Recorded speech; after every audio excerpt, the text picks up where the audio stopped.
It's got a bunch of weird titles. So the Sun Rain Taegon, probably butchering that, I apologize. That's its Chinese name. And then it's also called Amateur Agent. I Not mean, that here. makes way more sense. That's way Kinda. more sense. I mean, Like, still just kinda, but but I mean, it's trying. It's in the trying. morsels of logic and narrative that this movie had, that fits. I would have called it. Rookies, I Yeah, do. What? yeah. I would have called it. This guy's a fucking dumb fuck. I would have called it idiot, idiot agent. That's what I would call it. Yeah, I would have. I'd have. Okay. Oh yeah. I would. You know Yeah, what? Let's I'd call this shithead the movie. shit the movie with a sequel called "The Shit Is Looser and Goosier." That's a different kind of movie. That's it. Yeah, that's. They're like, we're not making that one. Yeah, I love the thrilling cliffhanger ending. I was like, oh, Well, Dustin, that's all you because I fell asleep and I was not backing this up. oh my god, it's all right. That's fine. Oh, I don't want to excite you too much with it right now. There's no way because I don't even know the ending.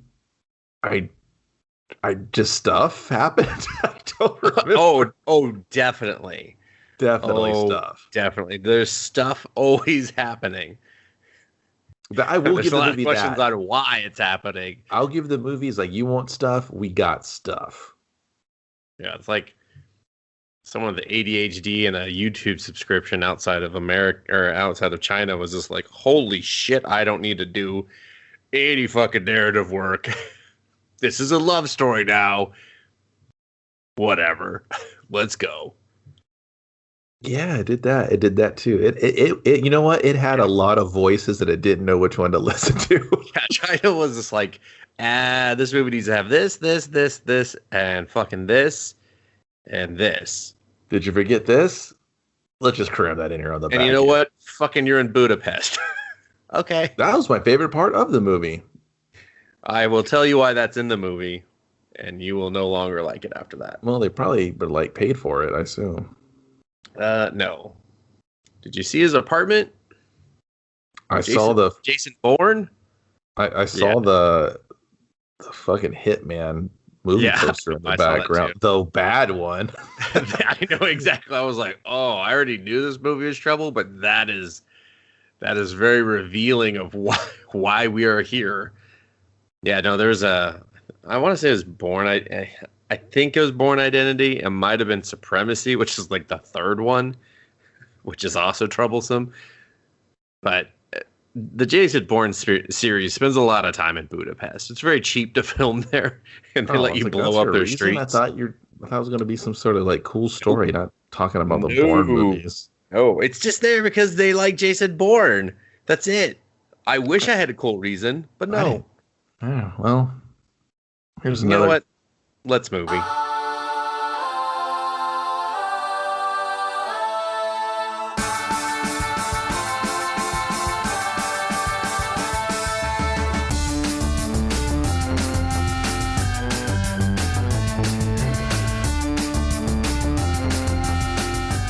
Welcome to Let's Movie. I'm your host tonight, Dustin. I'm joined by Kevin Beckham, of course. Hello, Dustin. Hello, Let's Movie listener. He's like, hi, my name's Frank. Hello. Oh, I forget they can't hear me. I mean, it just feels like they're talking to me. We are. We know you're there. Kevin, I'm confused. What the hell is this movie called tonight? I mean, I wrote The Rookie in the title, or The Rookies. Shit, I don't even know. Soon Rain Tongon 2019. The Rookies or Secret Agent or this movie bombed. No, not Secret Agent. I thought it was like Amateur Agent. Amateur Agent. Yes. There we go. I was just Sorry, like, Secret Agent. Something else. Is anything else? It's an hour and 53 long minutes. I don't think it has a rating because it's from China and it, did not get a theatrical release, I imagine, over here. Directed by Alan Jung. Written by Alan Jung. and starring a bunch of people that you're just not going to be familiar with, other than Mila Jovovich.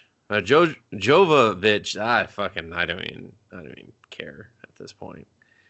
So I just hope she says your name wrong, and she'll be like, oh, trust me, I spelled my name today for someone, and they said 3 completely different letters than what I had said, and I was like, okay, I don't know how. Close enough. I was just like, fuck it. Who gives a fuck? I'm going to butcher someone's name today, too. So, YOLO. Full circle. Full fucking circle. Kevin,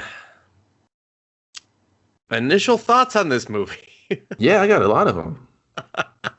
Do you have a favorite part? Maybe let's start positive. What's your favorite part of this movie? Because I do have one. I have random ones. Yeah, I mean, it's not something I probably should say is my favorite, but it's going to be. I don't know if you know anything about my movie viewing habits. There was a time in my life I was very, very, very into foreign cinema, especially Hong Kong cinema.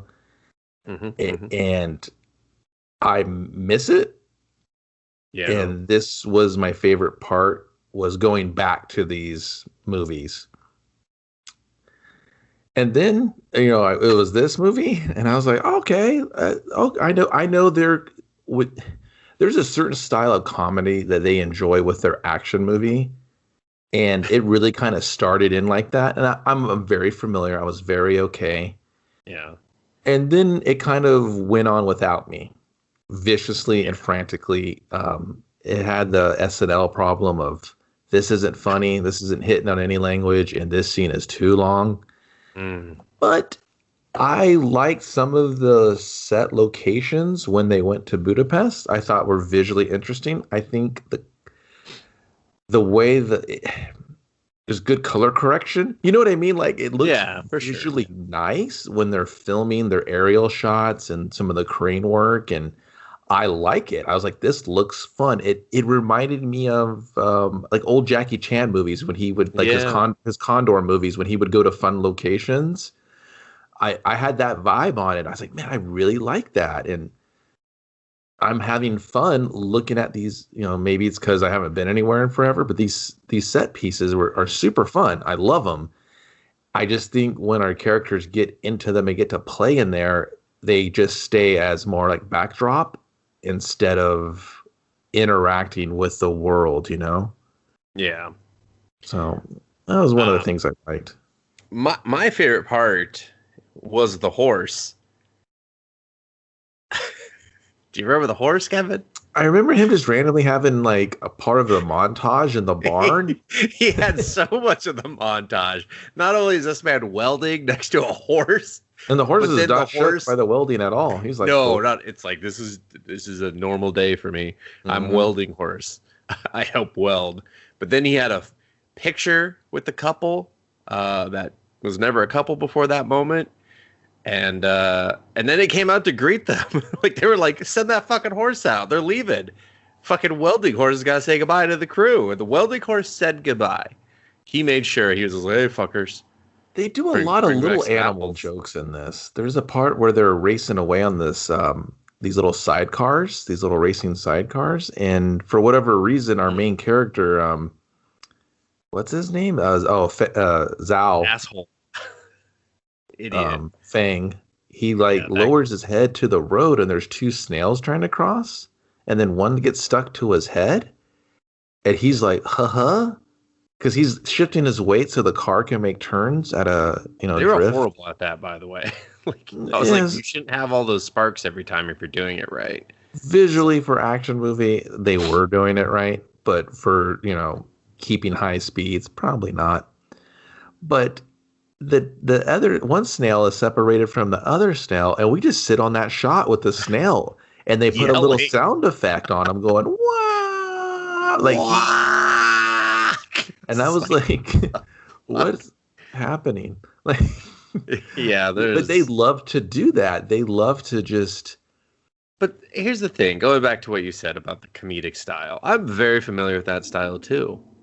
Not a single one of these jokes landed, because I would argue none of these. No, one did land for me. We'll get to it. All right. Well, I mean, okay. One is always going to slip through. Okay. But none of these jokes landed for me. I'm sure I'll think of one too. Because none of these people are comedic actors. Like, none of them. I don't associate drama. They have a drama history. Yeah. And the one that seriously bothered me was Meow Meow. Because I think they gave her anti-makeup. Like, they took away her eyebrows, her lips. They put her in a bad wig for 95% of the movie. And I was just like, what? Why am I supposed to, like... I mean, this is China, so they obviously want you to be attractive. Am I supposed to find you attractive when they've done this to you? Because I don't. I was immensely bothered by what they did to her makeup and hair the whole time she was on the screen. So when she looked like Scott Pilgrim. Kinda. Yeah. She had the jacket and then she had like the hair, and I was like, yeah, they were like, Ramona Flowers her right now for... Is this a nod to... I don't know. And then they try to cut... I think they tried to make her kind of frumpy because she's attractive in real life.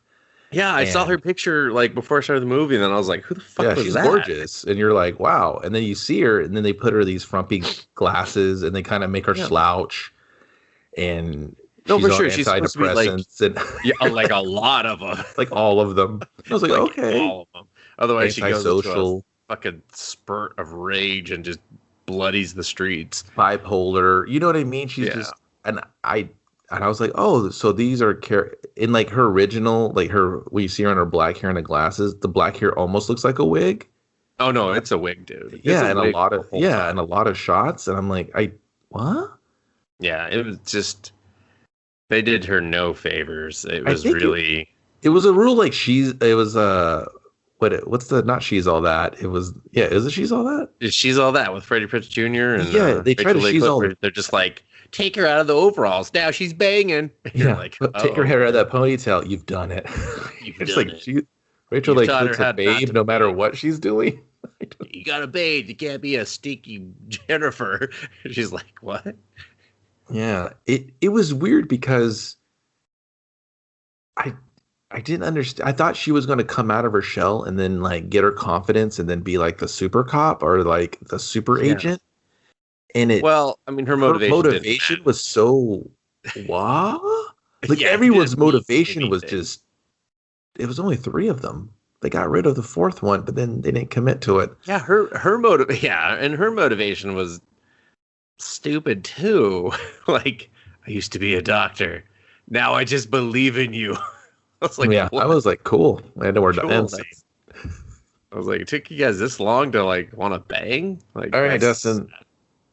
I'm gonna let you drive it. I'll ride shotgun. Oh my God, Kevin! I'm gonna much like this movie. I'm gonna drive it right into the fucking wall. We start off in a giant eyeball in like a mountain. Okay, we don't actually know it's in a mountain. It's just kind of like, what is this? I don't know. Some megalomaniac named Iron Fist / I think sometimes he was called Wonderful.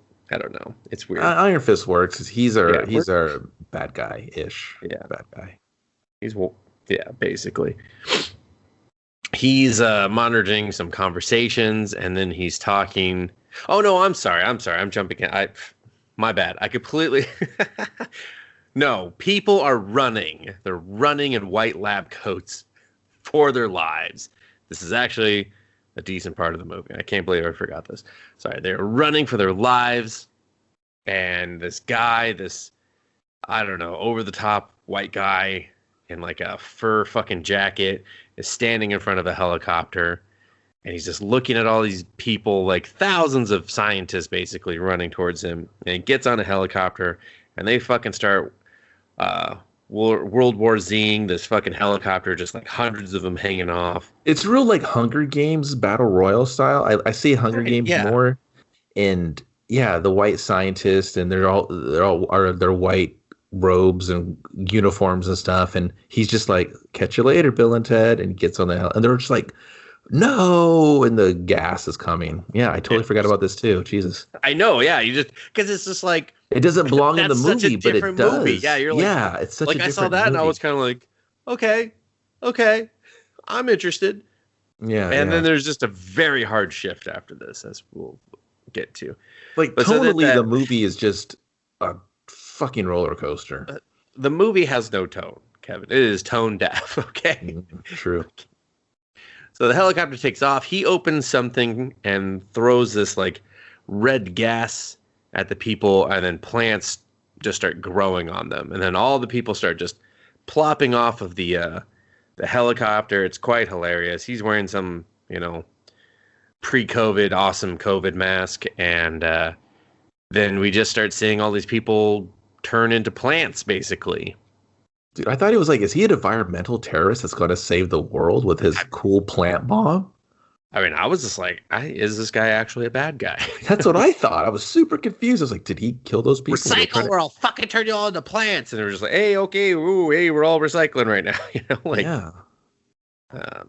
And then, again, the movie shifts to our underground bunker, as it looks like. And we meet Iron Fist, and they're talking about some chemical. We can only just assume that it's the thing we just witnessed with the plants. And he's like, everything has a price. And then he's talking to his wife's eyeball because he lost his wife in like an accident of some kind. And he just has her eyeball in a jar, and he talks to it. And you're like, what the fuck is going on? Does that make him a bad guy? I guess. If you talk to your dead wife's eye, like, I thought I was going to be like, oh, I'm going to experience sympathy. He's going to be like a bad guy with like some sort of rationale that you can kind of relate to. Yeah, like they made him a bad guy, maybe, Yeah, they made us work on this formula, baby, to do this, and it took your life, and I'm going to make them pay because I sold that formula to the fucking guy that wore the cool coat, and now I have the money to eco-terrorism. You know what I mean? Whatever. Or just like they were driving an electric car and they got hit by a, gas guzzling fuel truck or some shit. Sure. And now he's just like, fuck fossil fuels, and he's just like, I fucking save the planet for you, honey. Mm-hmm. And no, it's just, I actually don't really know his motivation. I mean, we'll probably, at the very end, they kind of half-heartedly give you some sort of motivation, but does it make sense? Who knows? And then we're off. We're off to Hong Kong. We're done with all that shit, and we're in a restaurant with more white people. A lot of white people in this movie.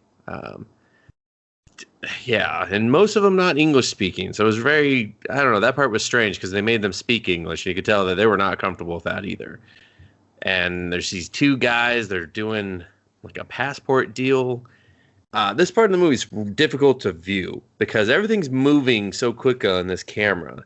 It's like all super sped up. It's like and that's yeah, you're right. So it's like a sting operation. It's like Interpol and the local authorities are all working on these dudes that are selling these passports to crime syndicates, whatever. And the team that we're following is outside in the old laundry truck or whatever, and they're listening in, and it's a lot of huge inside. It's clearly shot differently, and the interior is shot at a completely different spot, and the exterior is just a truck. Yeah. And a lot of weird editing comes in. It's all over the movie, but this part is very like the roughest for sure. It's awful, where it's a bunch of like super erratic hard cuts and like they speed it up and they slow it down. They speed up a lot of the movie when it comes to the action, but they speed up things that just don't make sense. Yeah, and they smash in on other things, and like at one point and this is when we meet Meow Meow, as I didn't even know she was called anything on that because that's the only thing they ever fucking called her. But she's very frumpy. They have this like anti-makeup shit on her. I'm not joking. That's the only way I can describe it. It's like they make no her real lipstick, muted. Yeah, it's just like, and it's not that she's has an ugly face or anything, but it's very obvious there's makeup there, but it's intentionally, I don't know. Anyway, so, and then one of these guys goes, I'd like a piece of that ass. And then touches her butt. And oh yeah, they're like, look at this sexy bitch over here. Yeah, it was just like, what the fuck? And the subtitle tried to like tone it down and be like, "Ooh, I will touch her butt," but it was just like, "Oh, I can understand what they're saying." And yeah, I'm gonna split those cheeks, and everybody's like, "What the fuck?" Fucking, I'm gonna spit on it. I'm dirty, and they're like, yeah, "Whoa!" You either got really uncomfortable listening to this, or you pulled your pants down. You were either one of the two camps. You were like, "I'm listening." Continue. And so she has a psychotic break, and it's important that her like 6-man team inside the truck, she's pretending to be a waitress, and they're all just in the truck listening. They're having like a fancy dinner. They're drinking wine. Yeah, they're asking her for more expensive wine to be brought out. They have like decanters and shit. It's very like waka waka. They have a lot of glassware hanging from the ceiling. And I was like, what is the joke here? Like, what is the joke? I didn't get it. I didn't get it either. So her butt is touched. The fastest cuts of the fucking movie. So fast that you don't even know, is this really happening or is she just imagining? Like, I was kind of like, I don't know. That's what I thought. I thought is she's having like a delusion where she's just like, I want to be respected for my job as a lady on the force, but I don't want to blow the gig here. I want to think about kicking these guys' ass, but my cover's blown if I do that, whatever. So, yeah, she just throws one of them through the glass into the truck. And then she slams the dude on the truck for like 30 minutes. Yeah. Well, then she gets smashed into the truck, and then she breaks free from that, and then she smashes the guy for even longer. Meanwhile, they're inside. It's very waka waka. They're like trying to still pour glasses of wine and eat food and stop things from falling over.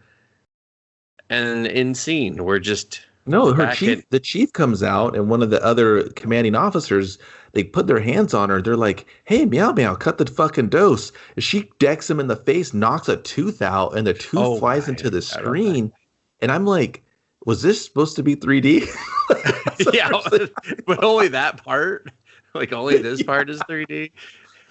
And he had a cavity on that tooth anyways. Yeah, and then boom, we're back to the Interpol headquarters, and she's all down in the dumps. She's like, yeah, I know. And then all of Interpol, everyone at their little cubicles, they're just doing something waka waka. It's a fucking farmer's market on this fucking floor. There's a fucking farmer's goat market and chicken noises. Yeah, people are growing tomatoes. Someone's knitting. It's just someone has like a Bowflex and they're just like working out, and someone has like the audio profile does not match what's happening. Mm-mm. Dude, the editor was like, I don't fucking know what to do here. Sound didn't be shit. He's like, this seat is a fucking circus. I'm just going to add the circus track. There we go. We're done. Get me out of here. I was like, all right, so it's kind of like Clown College or something. Yeah, kind of. Something like that. And so the boss is just busting Meow Meow's ass, telling her, look at these crime numbers. And crime numbers are high, very high. But he's like, look at our consistency on closing cases. We stay here so they don't expect more. They're really low. Yeah. And he has thankful for your job. It's a great job. He has a visual comedy, Dustin. He has a hairy mole that's like a huge beard. I didn't even notice that until like the 7th time he was on screen. I was just like, oh yeah, he's got a giant hairy mole. Hilarious. I was just like, why is this still funny? I've seen that in real life. It's not funny. It's exactly. It's pretty terrifying. I've seen it numerous times in real life where I'm like, that's not humorous to me anymore. Like maybe if I was a kid and I was just like, ha, hairy mole. But now I've lived the life, seen the hairy moles. Yeah. I've lived that hairy mole life. I've lived it. The mean hairy mole streets.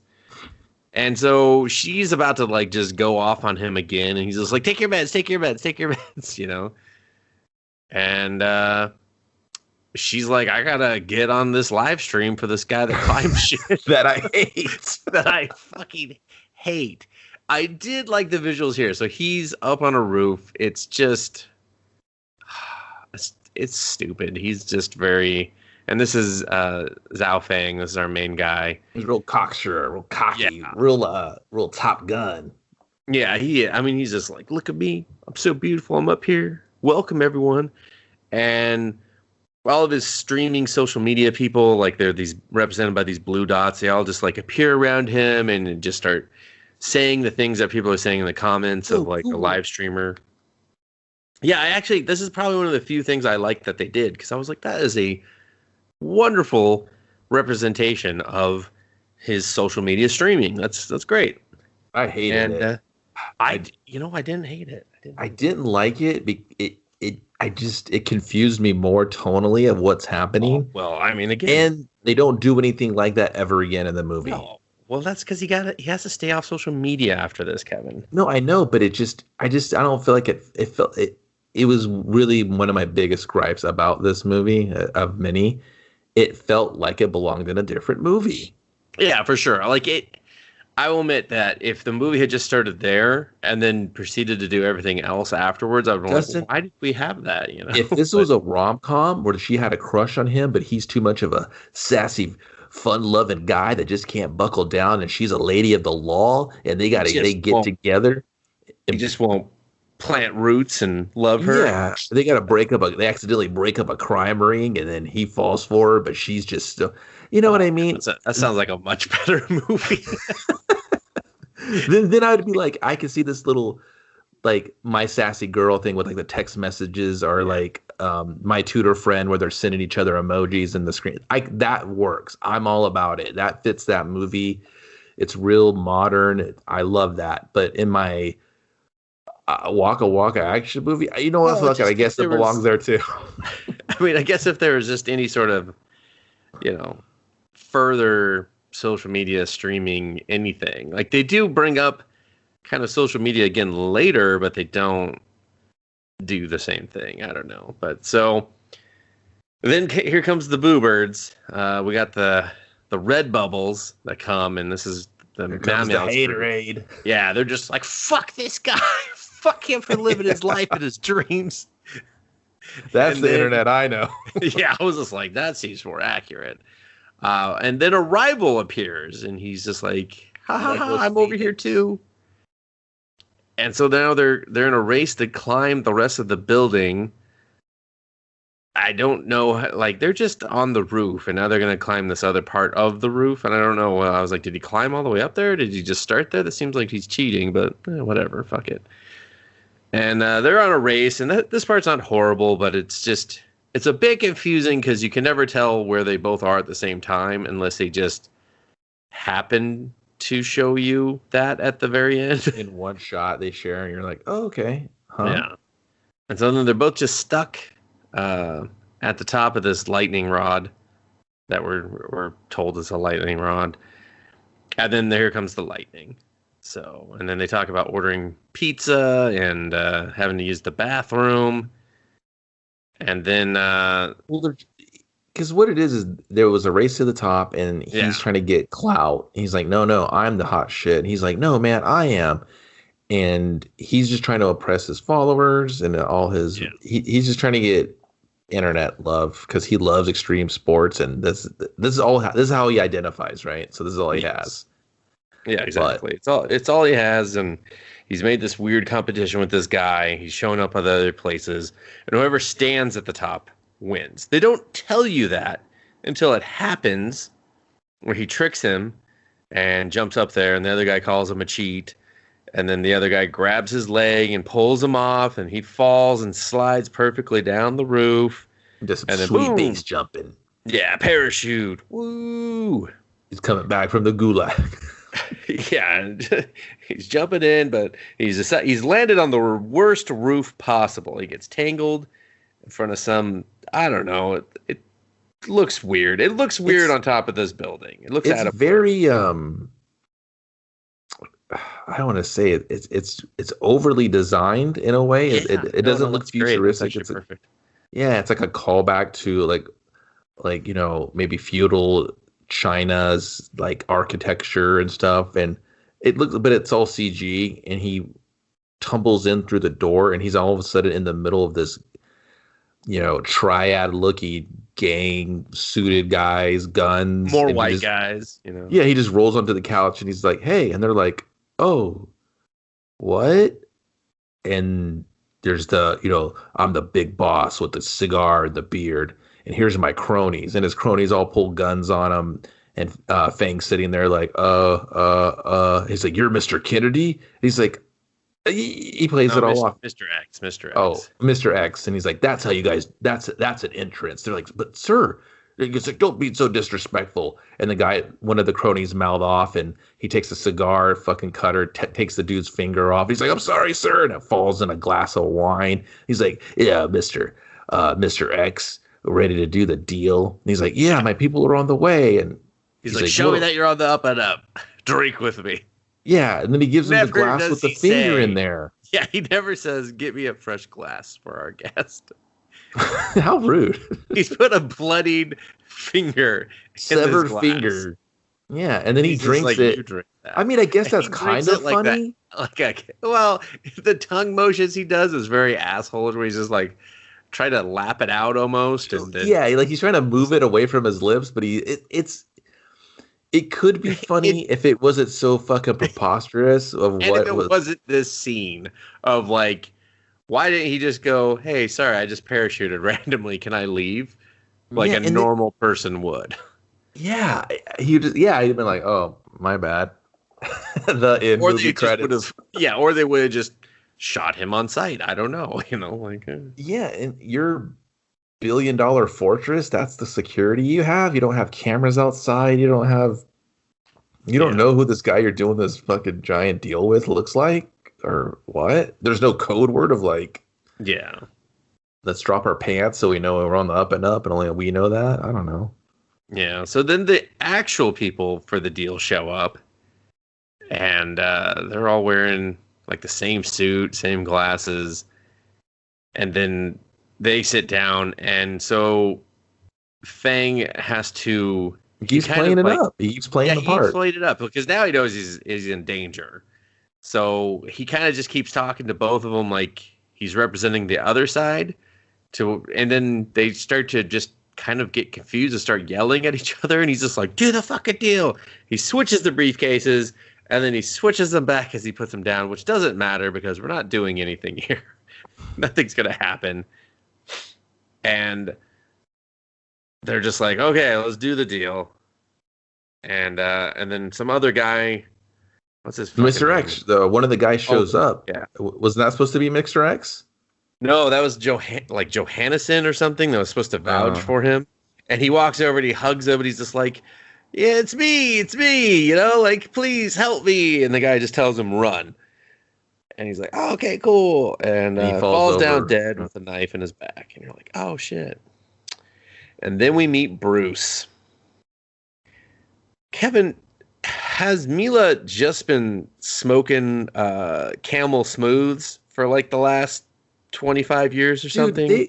So here's the thing. She comes in, she has this the look's great. I'm not going to lie. I love the look. Well, if she would have had a long ponytail, she would have been Crimson Viper. Yeah.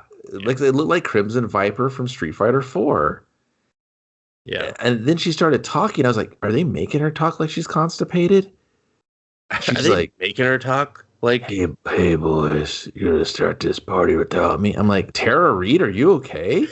She was like, hey, Tara's my fucking life coach, okay? Tara's in heaven now. I was like, okay. No, Tara's doing okay. She's doing all right. She got like fake news.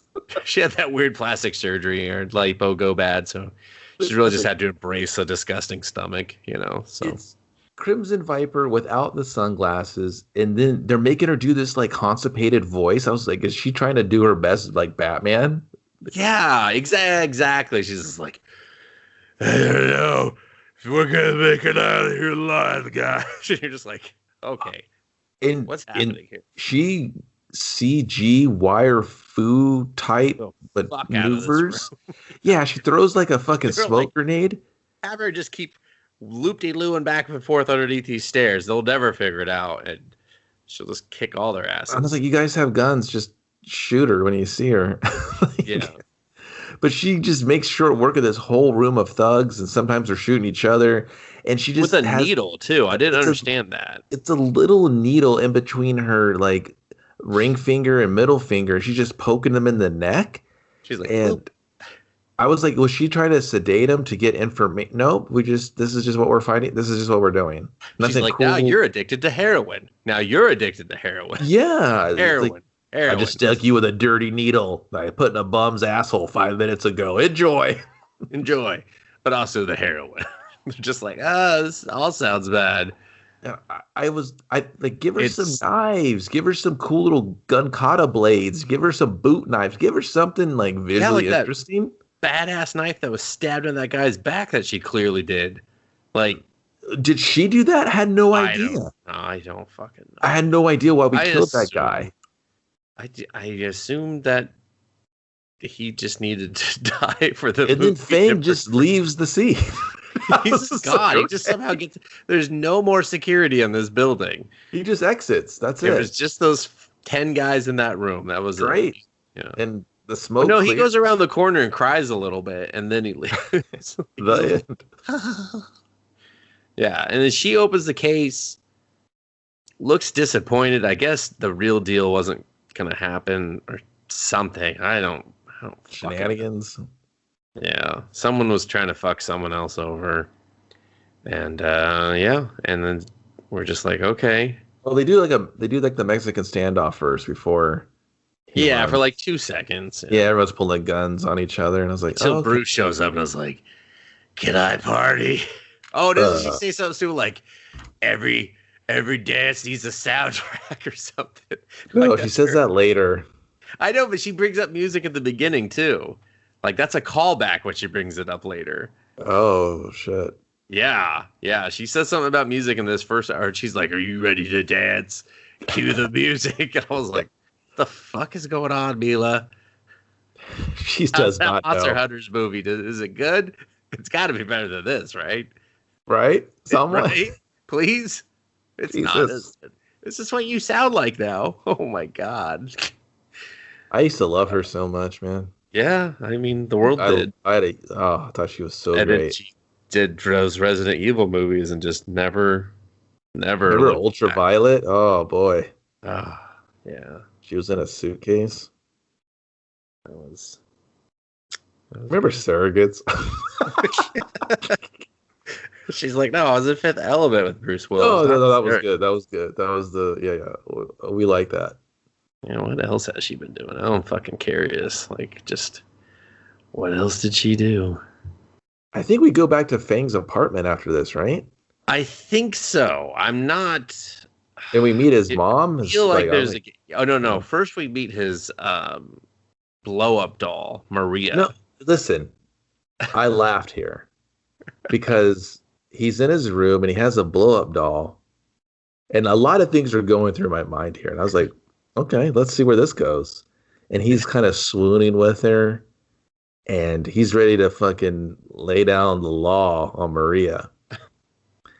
And then all of a sudden his mom knocks at the door, and he's like, oh, he covers it up with a blanket, and he goes to the door, he puts a hat on. He's like, real cool. I wasn't playing with a blow-up doll. And his mom opens up. Classic. I'm not masturbating or having sex with a doll. Yeah, I'll just put a hat on. They'll never suspect a thing. So here's the thing. And the mom, mom's pretty attractive. She looks great for her age.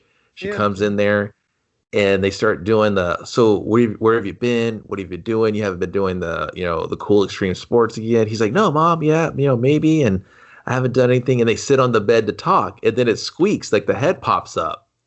Well, no, the leg does first. And I laugh, and it makes like the little, like, it's like, and he's just like, oh shit, and he covers it up. And I laugh, and then he do it again, and then the leg or something like that, and I laugh again, and I was like, okay, this third one's the rules of 3. This one's gonna be great. And then the mom just grabs the doll. Oh, look, it's Maria. I was like, what the fuck movie? She's like, who do you think cleans it? And I was like, oh my God. And then I thought to myself, I was like, Feng, not only did you just notice Maria was clean on her own, and then. Like, listen, I get it. You want to sneak a beat? You're a bro. You're a bro. Everyone wants to sneak a beat sometimes. But you're going to do the whole blow-up doll gimmick with your mom in the next room? Dude, easy. He's like, moderation. I prefer the touch of a plastic woman. But dude, Yeah. that's a real When beat she, off commit to oh have yeah, like the no, it was doll. very, Your mom can. There was no lock. What did he? I don't know. She just came in. yeah. I mean, I did actually chuckle at that part, but it's such a like. But it's such a boner I comedy just movie. watched, yeah, exactly, because I just watched him drink wine with a bloody finger in it, No, and exactly, dude. like, If what? that you take that scene, put it in a boner comedy, I'm loving it. It's Yeah. hilarious. Oh, Maria, how do you think Maria gets clean? I don't know. I just thought it was like a self-cleaning blow-up doll. Oh, my How do you think ignorant, Maria gets stupid clean? If boy. she just pulls up a fucking toilet brush, she's gonna be like, "Oh, my dick goes near that." Oh, oh, he just starts puking. He's like, oh my god. Oh. She's like, no. This is just for Maria and your Yeah. toilet. Oh my god, Ma. Something like that's prime beef boner comedy. You know Yeah. what I mean? If that's in there, I'm That's loving not it. this movie. And that's This not movie this does not need that joke.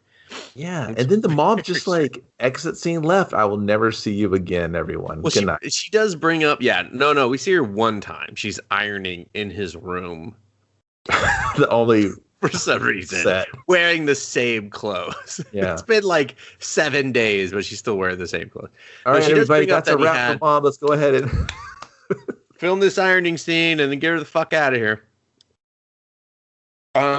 She does bring up that he has a lot of debt and that he got some money in the mail, Oh yeah. and we're just like, oh, okay, sure. He kicks mom out, and then there's Bruce and Mr. Sexy. They disappear out of thin air, and then he looks at his cracked window, and then we're supposed to believe that they just ninja'd in there. Yeah, and this scene's also incredibly rough because Mila's like, I am not speaking any sort of Cantonese or Mandarin or even trying. I have this weird raspy voice thing going on. And Mr. Sexy, as he introduces himself, is going to speak over me at some times with the translation for Feng. And basically just like, we're the order of the Knights of something, Phantom Knights of stupid shit. No, dude, I can't believe we're not getting this right. I can't remember. It's such a dumb name. What is it? It's the Phantom Knighthood. It's the Order of the Phantom Knighthood. The Order of the Phantom Knighthood. Yeah, it's I was really like, easy to remember. I was like, that's a fucking DC comic shit right there. Someone played a little too much Assassin's Creed, in my opinion. They're like, yeah, we're the fucking Knights Templar. Well, you can't actually use that. Okay, we're the Order of the Phantom Knighthood. Shut up, dick. Mm-hmm. Yeah, so she just lays it down. She's like, hey, we have somehow all the surveillance footage that doesn't exist of you being in that meeting. So now someone, we don't know who because everyone in that meeting is dead, expects you to show up to do deals. This will never happen. And so I need you. You're going to become an agent. You're going to work for us. And he's just like, no. I won't take the money. She just keeps stacking more money for him. And then she gives him a company. He takes it, of course. And then she gives him the company card and says, look good or some shit and get to Budapest. And he's like, okay. And then he talks to Maria and he's like, put it on my card. And he throws the card and then he just mounts Maria. And we assume that he has sex with Maria with them just outside the window listening in. I'm going to tell you some other things that you kind of glossed over that pissed me off. Oh, okay. All right. I mean, it's just like there's so much nonsense in this speech. It's so much nonsense, dude. Wait, Mr. Sexy, thought were good. He's translating. I'm pretty sure it's Cantonese if we're Hong Kong, right? I don't know. Like Bruce is sitting there speaking. It's like if I'm talking, then you're talking, and then you're trying to listen to something. That's what it's like for you as the viewer, and it's annoying. You're like, because I understand her. I know he understands her. I'm trying to. Is this exposition? Should I pay attention to this? Now there's a CG map in front of me. Like Mila's looking right through it, and I'm like, is she supposed to be pointing something out on the map? And Does she know the map's there? Yeah, I don't think they told her there was going to be like a map there because she's staring dead at him. He's kind of looking at the CG map, and then Mr. Sexy's talking, and then she's still talking, and he's making these little quips, and Yeah, I'm like, and he's talking really strange too. He's like not so much slurring his words, but like it's almost just like he's playing it for drawing them comedy. It's out. like he's doing this Yeah. weird dramatic haha pause of like, should I be saying it like this? He's doing that. It's real hammy, and I'm like, what? Yeah, The it's almost fuck? too hammy because you're just like, well, we just saw Bruce kill a room of people. Would she put up with these antics? I don't understand like anything. Yeah, no. This scene in general is just why Once is it you here? accept, you can't go back on it. You cannot accept. You know, you can't. You know, like renege on the choice. And he's just like, I guess I'll just take the money. And then then he jumped. Then they ruined the blow up doll joke by going right back to it with just no build. It was almost like he was like, I'm just film me, watch me get fucking. Watch me fuck this doll. They're just like, okay, Watch me get real meta. Watch me get real. we'll put it in the extras, I guess. I don't know. I was like, sign this guy up for Upright Citizens Brigade because he is a fucking natural.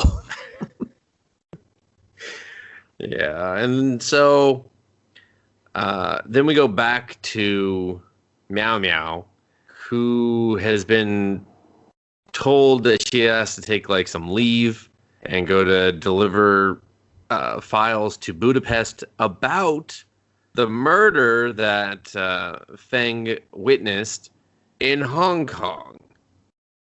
So she has to hand deliver the files for the murder that happened in Hong Kong to Interpol in Budapest. Just so that she has a reason to go to Budapest, I guess.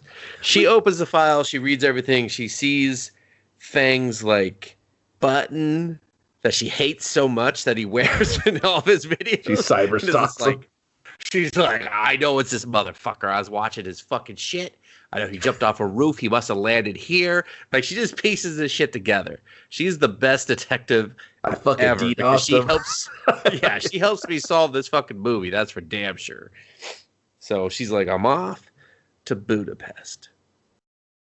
We land in Budapest. We're no fucking travel time. We're just there. Oh no, I'm sorry. There's a CG shit ass version of him on an airplane, riding on top of the airplane, going, "Yeah, we." And I was like, "Please murder it's like this a cartoon, yeah. And It's because now horrible. It doesn't fit. It's not even the first. It's not even the last time we'll see animation in this movie. I was like, "What is happening, movie?" because now he's got the super secret Brotherhood card, and now he's gonna go shopping to get his super secret spy drip on. And I was like, is this supposed to be like the Kingsman part where they get the suits and they kind of be a part of the vibe? It's very influenced by like he says, "Am I going to be James Bond?" It's all these like wannabe Waka Waka. Yeah, like you can Almost tell like there's a spoof on his side. Yeah, there's some Stephen Chow like wannabe elements, I feel like. And definitely some like Jackie Chan like accidental spy. It's very much just the accidental spy. Who am I and stuff. Yeah. So we're in Budapest. He gets picked up by a friend. Yeah, the accidental spy is horrible, dude. I didn't get that. I would rather watch Accidental Spy than this movie ever. Didn't that have like Jennifer Love Hewitt where they're just pairing him up with like random American? No, that was a tuxedo. Oh, that's what I'm thinking. Yeah, no, that was Inspector Gadget tuxedo thing. Yeah, that was Yeah, the X-Men Spy. I think I remember that. That was Accidental not Spy bad. is when he went back to Hong Kong to do that one. Yeah, and he starts off in the mall fight with the fucking exercise ball and yeah, I remember that. And he had that pretty dangerous stunt on the mountain. And you were like, oh shit, he's back to doing real stunts. He's gonna die. And then you were like, this is not that great. So anyway, and then Meow Meow finds him like instantly at Budapest. She was on the same flight or something. I don't know. I didn't see her little cartoon ass yeehawing the fucking plane the whole time. And then he meets his friend who is also on watching his feed. I get a friend or fan. I don't know. They never tell us. They never tell us. I think I don't know. His name on the credits are different than what I think they called him the whole movie. I thought his name was like Sean with an AU, but I don't know. I'm just gonna call him Ding, I guess. And are you talking about like the Q guy that kind of just the Q guy? Stuff? Yeah, Ding Yeah. Ding Shan, Shan. Yeah, Tommy Zhu, Timmy Zoo. Timmy. Jesus Christ, Timmy. Yeah. So, So first, I forgot this part too. Feng goes into some sort of phone booth that like literally just says like phantom knighthood, start here, and he goes in. He's getting some sort of ticket or information. It's almost like they're loading his profile, right, to like give him stuff. And so be like a spy. Yeah, to be a spy, to get him started. It's a real starter mission shit. And his friend comes in and just EMPs the fucking booth and fucking fucks everything up. And I was like, what the fuck? I was actually interested in what they were going to give him. It seems important to the journey of this movie.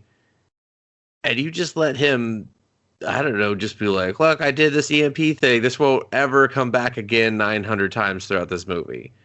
Like this walking MacGuffin, I'm just gonna keep fucking using it anytime this movie starts to go south. I'm gonna be like, fucking MacGuffin, EMP. Yeah. So he's like, hey, he tells him from the phone booth to his car, all about why he's there. And he's like, I gotta go do this thing on a train. He's like, all right, cool. I'll be around. I guess I'll be around. I'll wait for you for fucking ever. I think I got a lab somewhere around here.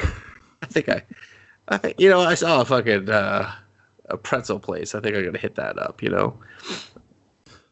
So then, idiot agent goes to the train car. It's one train car.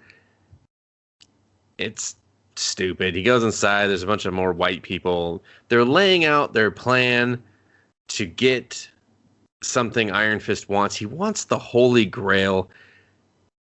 There's absolutely no reason for this. The Holy Grail does not factor into anything that happens in the movie. Apparently, it's just something on Iron Fist's bucket list. He just wants the Holy Grail. And so we're going to do like 35 minutes about this Holy Grail. That's basically it. So they break down their very plausible and boring plan. He glues his lips shut. And he thinks it's lip balm, but all of a sudden we're having this business and meeting. Everyone watches him and no one says, hey, sir. That's fucking glue. And why was there glue, Kevin? How many fucking secret envelopes are they sealing? There's these like 4 old white dudes that are just like this hive mind of this organization, and then Bruce is the only under 50 there. And then she's the one that recruits the rest of this super team. And I was like, dude, you are the worst HR representative. Seriously. So it's so weird. It's almost like it's another part of this movie where we're desperately trying to figure out what's happening, but the movie doesn't want you to know. No, and the sad part is this only makes the movie more confusing with the introduction of the Holy Grail. Yeah, so Bruce is asking the old white dudes like, "Hey, what's your fucking action plan for this attack, this strike, this thing?" They're telling me exposition, they're telling me what the movie's going to be about for the next 45 minutes, but this guy wants to eat a fucking glue stick. Yeah. And the movie's like, no, over here. I'm like, no, dude, is there going to be an action here? Watch him. It's going to it's like a super gorilla glue. Yeah, he's going to be fucked. He'll be in Beverly Hills by the end of this. And the thing is like at the end, he's just like, hey, treat me like a real agent. What am I going to do? And they're just like, fucking nothing, okay?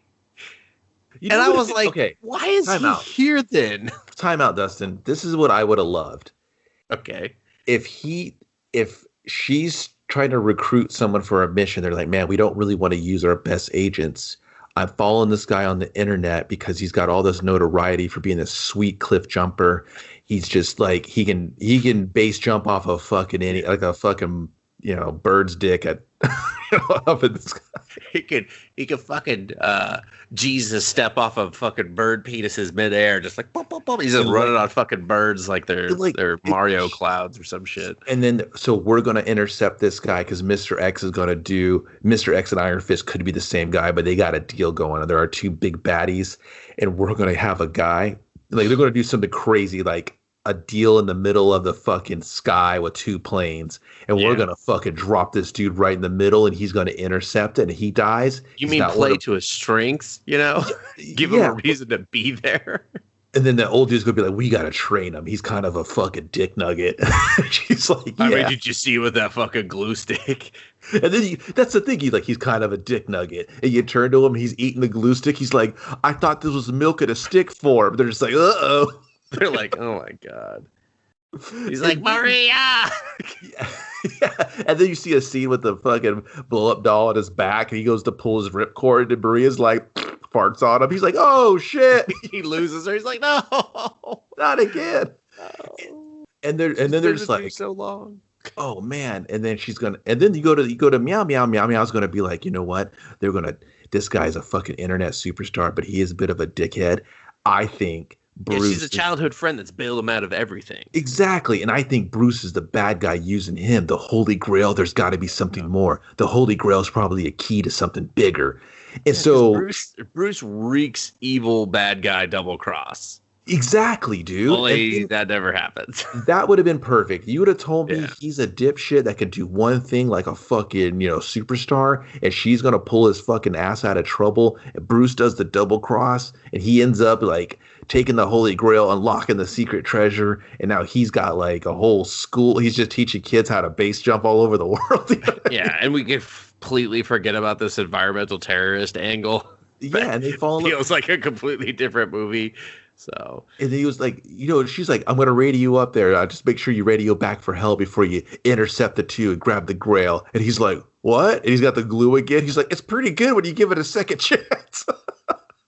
And he's got his face all glued again. I'd be like, "This is funny," but it's just like it wants to be this serious action movie, but then it wants him to just like fart every 5 seconds. And then he touches the globe map thing. I'm like, you already saw one of those. Why are you touching this? And then it won't work again. And I was like, I don't find you funny anymore. I find you kind of difficult to look at. Like it's yeah, I'd much rather watch that version where they actually play to his strengths and not do what they do later where they were like, I saw Up. There's a bunch of balloons. God. How'd they fill? How'd they fit in your backpack? How'd they fill up? So stupid. Who cares? I'm just here to get her over her fear of heights. Like, whatever. Yeah, that could have been the one thing that kept them apart. You were always chasing for the skies when I was down here on the ground waiting for you. And he's like, I love you. She's like, I love you. Up. Part 2. Up, part 2. Fuck it in the air. They're just like, oh. Uh-oh, this is not for this for the kids. And he just got glue in her mouth, too. He's like, it's not bad, right? She's like, it hurts. They fly over Budapest. It just starts raining. Someone's like, ew, this is sticky. It kind of smells weird. They're just like, oh, that's two people fucking about me. Gross. Jesus. It's body fluid. Yeah, I get it. What, raining? Like, yeah, right now. I mean, hey, they are into it, man. Have you ever air fucked, Kevin? I mean, I'm just saying, things are going places. Okay. Yeah, man. It's just this movie. Don't give a fuck what you think's gonna happen. No, it doesn't. Instead, they just kick him off the train until an old guy gives him a $5 and says, "Take the cab back." He's like $5, and I'm like, "What's the plan, movie?" Train yard, and I was like, "I don't think there's a cab," and he just starts dancing. Yeah, and then the train just goes underground, and I'm like, will the movie please tell me what the plan is? Please, I'm begging you. He gets back to his friend who has told Meow Meow everything because she's a super fan of his. And he doesn't know that she's a troll yet. Spoiler, she hates him. Yeah. So he's just like, yeah, fuck it. I'm just throwing caution into the wind. I'm going to tell everyone about this plan, and she can come with us. Let's go back to Q's headquarters here, and then the LV shows up. They hit her with a car instantly. She goes flying. He's like, "Don't worry, she's in the invincible suit. She won't die." We won't use that in the movie. We won't use that ever again. It's just like a bunch of stupid inventions. Yeah. Well, no, first she's just like, "Oh, yeah, the fucking Phantom Knight and shit." He's just like, "Oh, what the fuck? You told everyone? What the hell?" And then, yeah, they just go through every dumb invention. Most of it is physical humor for LV. And she does not excel at physical comedy, unfortunately, for us. You know, dude, it reminds me, and I know you're more proficient. It just seems like an anime, right? It's just all over the place. It's trying to do all these weird physical comedy things, and it has these ridiculous like gimmicks in it. While it could be fun, it needs to lay down a foundation so I can have a narrative. Yeah, that's what I mean. And so we can have I want to have fun in your narrative. I want to laugh, but I don't know what we're doing. And I'm just waiting for someone to go, "Hey, viewer, we're going to do some spy stuff." Oh, okay, what's we going to do? We're going to stop this guy from getting the Holy Grail and possibly launching into chemical warfare against 2 major cities. Oh, let's stop that. Let's stop that. But also, what does the Holy Grail have to do with anything? Yeah, was it like a bartering device? He needed to get a piece. No one never tells me anything. It's just because it's just there, dude. It makes no sense. I wouldn't say it's like anime. I would say it's more like a 4-panel comic strip that was about accidentally becoming a spy, and they were just like, "Hey, we're not going to fill in any dots. We're just going to use this as an outline and keep going." Just that's it. So, but yeah, we see all these dumb inventions, and then he tells them they don't believe in me, so we're going to go in 3 hours before them and just figure out how to steal this code from this family member to get in to get the Holy Grail. And then Q is making orange juice with his butt. Yeah, like that's funny, right? I did laugh at this part, yeah, because she drank all the juice. But again, though, does it make sense with this very serious scene where Meow Meow has taken pills to stay calm and not kill this internet sensation that she loves? So, and they've just decided a plan to dissect this scene. It's the movie is just like, I guess I'll tell you what we're doing, and I'm like, thank you, Jesus, Here's thank what you. We're really doing. And it's a great kind of comedy scene that if this is in my boner comedy, I'm fucking loving it, because they're having a moment where they're just like, "Hey, what are we going to do?" She's like, "What's the plan?" She's like, "You never have a plan." And that keeps coming up. That's his theme. It's like if Fang's thing is he's just like, I'm fancy free. I have no responsibilities. I do what I want, whatever. And I don't plan ahead for my own future. So I can't plan for anybody's emotions to love me, whatever. Cool. Let's tell that story. Sure. Yeah. But it fits here. And then there's a scene where they're drinking the orange juice, and she's, like you said, it's a serious scene. She's trying to calm down to stay in character so she doesn't lose it. And they go to the fucking Q guy. His name's not Q, but he plays the role of Q. Yeah, the smart nerdy guy. And they go to him and they're like, "Hey, can we get some more orange juice?" And he's kind of bummed out because he's like, "Well, I have to make some." And they're kind of just like, "Yeah, great, make some." Yeah. And he has a real look of sadness on his face, like he wanted to be a part of their moment. And then he has to go make orange juice. To go make orange juice, he drags the chair into the camera shot. So he's also wearing like this plastic lab coat and weird. Like I thought it was strange that he had no shirt on all of a sudden. I was like, okay, that's weird, but no weirder than half of the fashion choices and this woman's horrible wig. So whatever. Yeah, but yeah. It's like giant. It's like chair. A bar stool with a tube underneath it that kind of like funnels out into the receptor, a gumball machine. Yeah, and he sits down on the seat, and it's basically he puts like the orange that's cut in half and just squeezes it like that with his ass. And they all slowly look at it, and she's already drank her juice, and he hands her juice to her, and she just like they all have that look. Funny. Yeah. Boner comedy, it's killing. Yeah. But in my spy action movie, I don't know. I'm like, this guy invented anti-gravity shoes, and now he can't figure out how to make fresh orange juice And now without he's the dad squeezing from it with his fucking butt Gremlins with cheeks. his crazy inventions. It's a fucking Peltzer juice squeezer all of a sudden. Yeah, and he's already got the like. It just doesn't make any sense of why. I laughed. Like they have machines that do this, man. Like I know, but I laughed because it's just so preposterous. It's visually funny. The characters, they all did a great job of selling their odd disgust to it. yeah. And then we're just out of there, man. The movie's like, Just I hope you fucking liked it gone. because we're fucking Now off they're right just up. dressed up as Kiss, and they're a trio, a Kiss trio called the Robbers. Which I was And like, all right, a little tongue in cheek. I appreciate wordplay. great. Yeah. They show up, and instead of show- just having it be a fucking 4-man crew because they have 4 people, they're like, no, 3 and a manager. That makes more sense.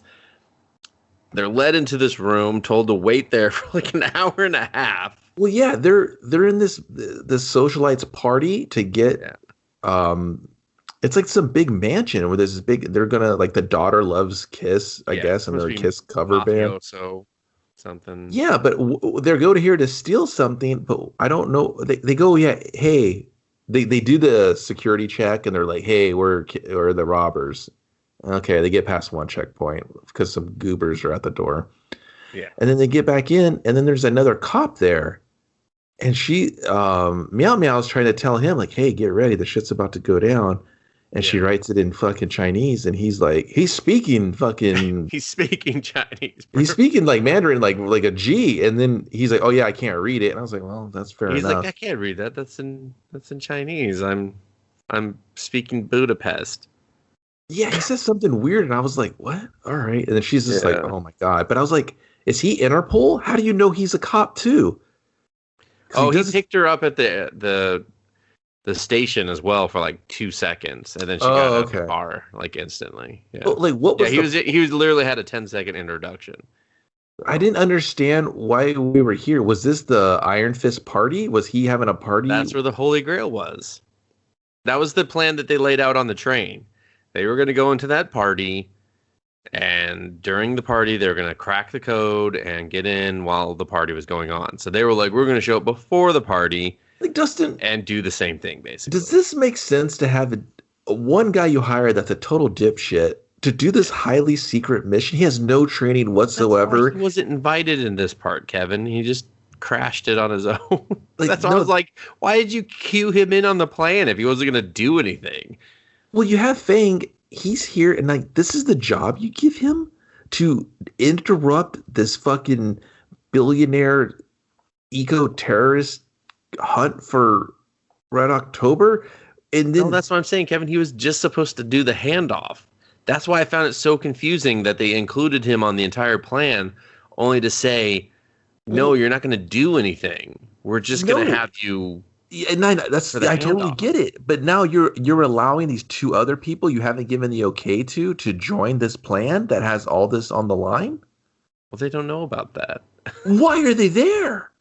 Because Feng's gone rogue. So Bruce works on the trust system. She does. Yes. Haven't you seen her? She's very trusting. I just didn't understand. I was it doesn't make any sense, but that's what happens. Yeah. And that's why Meow Meow's like, why are you dragging these 2 civilians in, even though she's not letting them know that she's a cop? You know, she's just like, this is dangerous of you. Foreshadowing what's to come of LV. But that's why it's so. That's why this scene's incredibly stupid, because his whole plan is like, we'll just go in first and do it. And it's like, what? That's stupid. But also, what? Like, why? Why did they even tell you the plan so you could ruin the plan? But yeah, he's just made his own squad, and that no one knows about because he has the company card. And so they're there. They put on these trackers, and then they ditch the trackers so that Meow Meow can't find them. And then they change clothes except for Meow Meow, and then the real band shows up. It's really dumb. Well, now they know Eventually, there's some bogus meow or bogus meow meows. There's some bogus kiss cover guys here. yeah, and then Ding, he goes undercover to one of the kids' pool parties where we get a lot of. That wasn't for kids, dude. I know one of the mobsters' adult children. Okay, No, dude, that was a really erotic guy party. It was a very fancy free and delightful party, Kevin. I don't know what your problem with this pool party is. I just wish you just stopped saying kids when you talk about it. I said adult child, okay? Oh, I said yeah, adult. don't do that either. Okay, well, he is a part of this mafioso family, okay? Is that fine? Is that okay? I don't know, man. He said his name was like Lulu or something. Lala. Yeah. And I was like, they're going to fuck him in his butt. That's all I saw. Yeah, have you seen The Village People? Because that's the reference point that they have for all of these gay men. Yeah, it was a bunch of dudes just doing stereotypes from the 70s. Doing it. Yeah, they had a theme party going, and they were gonna plow that dude. Yeah. He brings him to I guess they have a bunch of fuck booths or massage booths. I'm not really sure which one it is, set up near the pool. And Ding trying to get the code out of the access to the room. Ding starts rubbing this guy, and then he drugs him with a truth serum or some shit and gets the code out of him. And he passes that on to Feng, who beats up some guy behind a vending machine, and he's trying to remember this long number. And I did not understand any of this shit.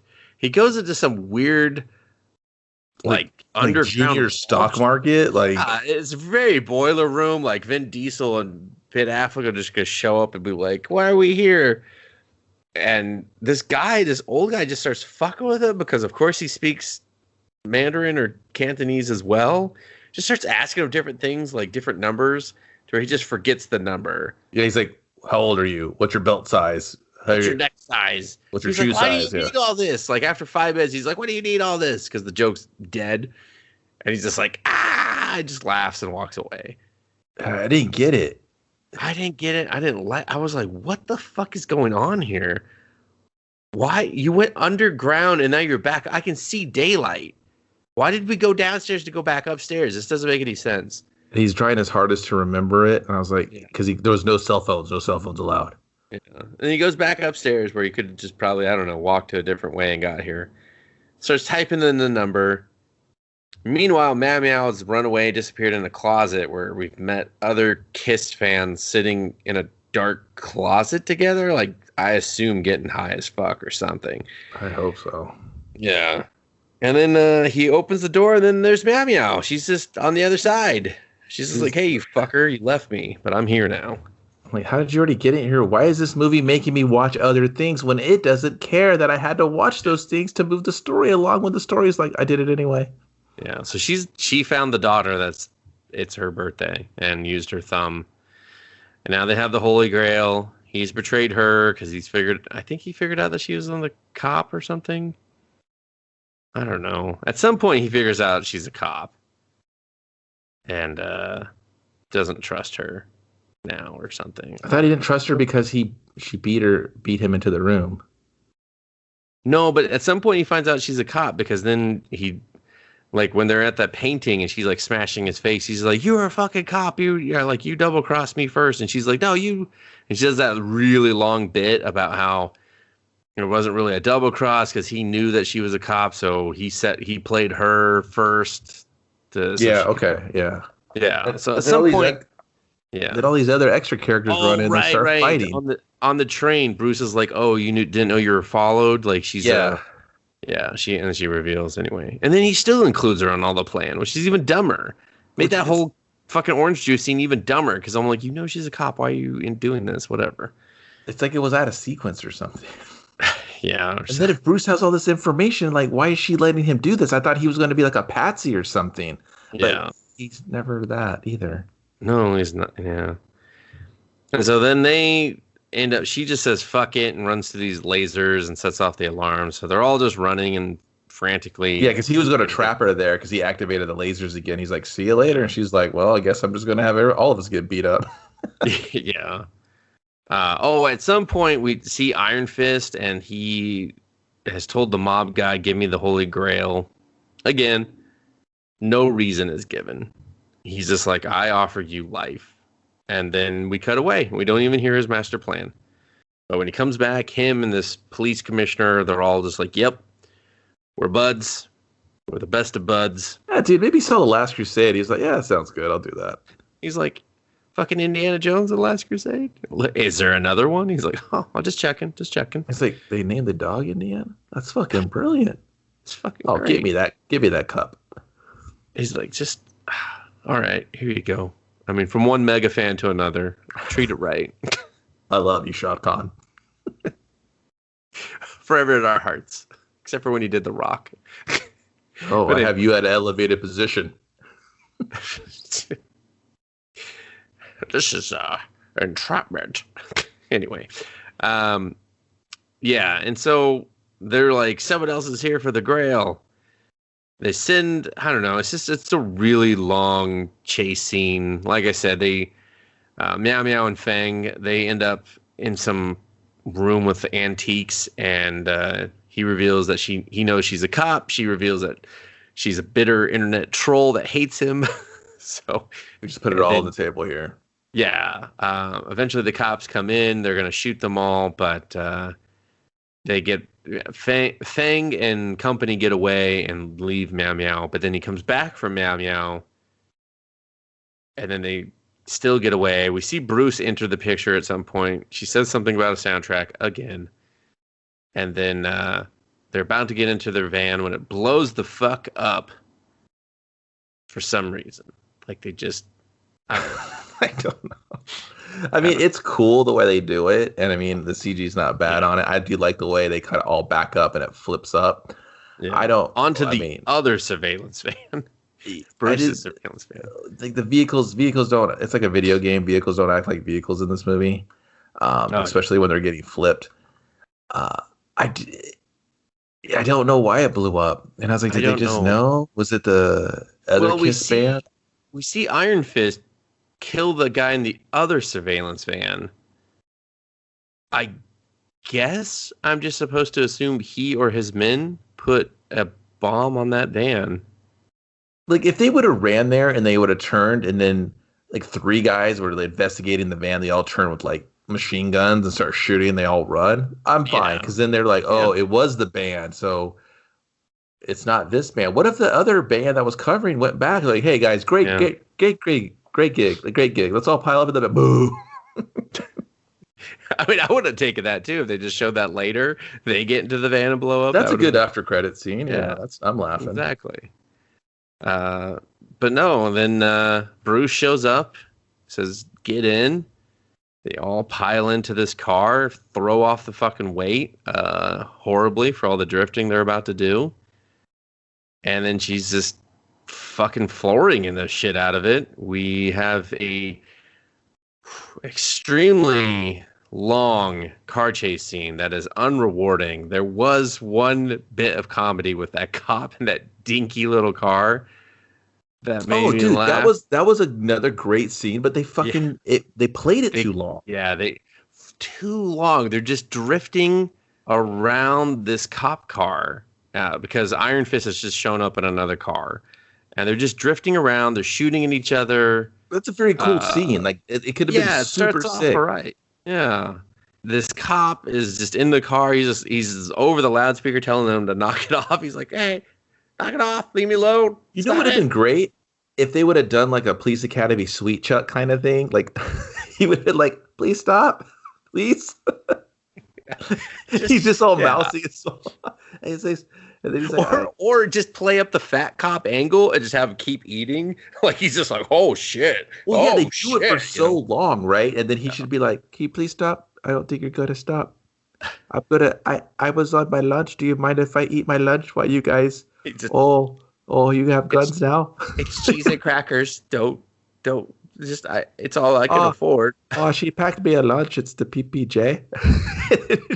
He's just announcing what he's eating as they're shooting. Like, On the I'm laughing at that. Like, I would laugh so much. Awesome. And that scene could go on forever, and I'd be fine with that. That scene just a touch too long, and he's going to be like, well, it seems like you guys really got.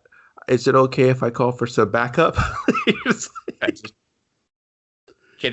you could hear my voice, can you give me some backup? Oh, tell you, it was my last first day. I don't know how to use the walkie. I'm about to retire, but I don't want any stray bullets to catch me,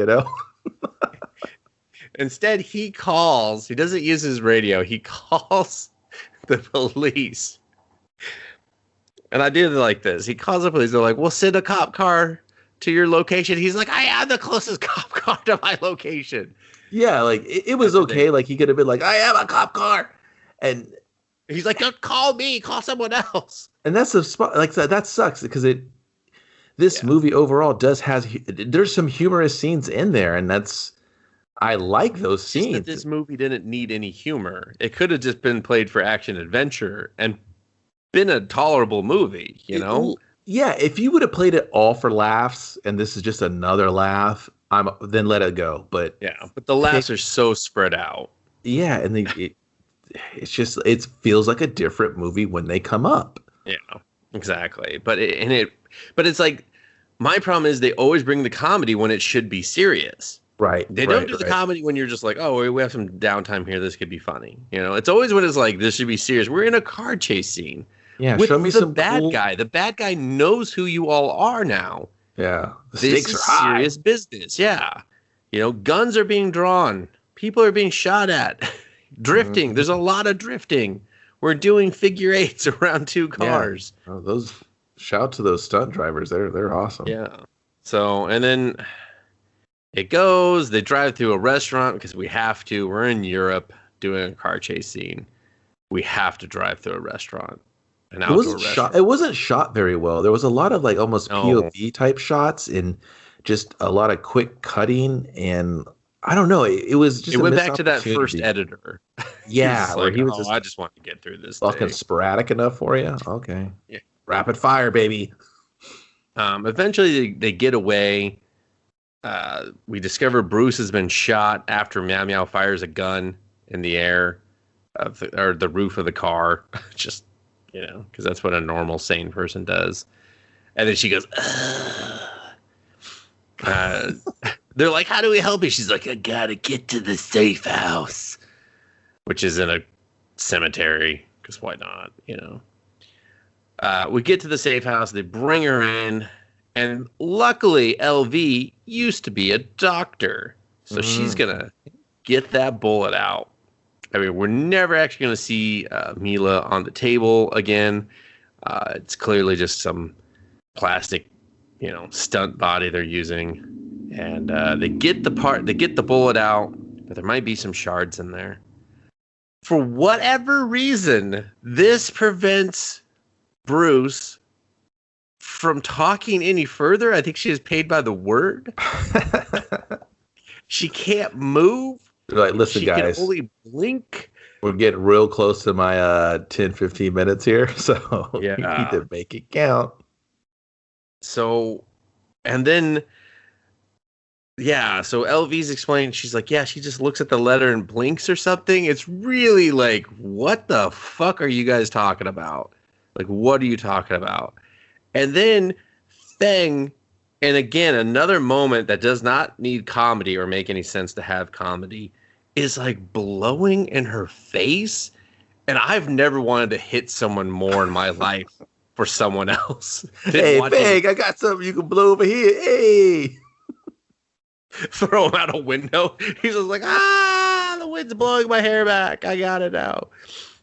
It's so weird. It's not even remotely funny. I did not laugh. I was like, why are you blowing in her face? She just saved your ass, got shot, and now for some reason can't talk or move. And you're just like, maybe it severed her spine and voice box. It was on her side, dude. It was like on her paycheck is what it did. Yeah, it did. They were like, the money ran out. So sit in bed for another couple minutes and we're good.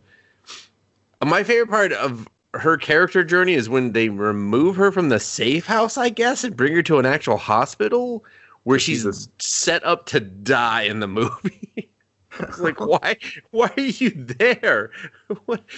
Why does this organization all of a sudden be like, oh, we're gonna have to bring you to Kaiser because guys, it's ran we out. have all these secret trades, these old Illuminati wise men to get our things. We have, fucking digital fucking technology, endless bank accounts. We're gonna have to drop her off at the Henry Mayo because she's got a bullet.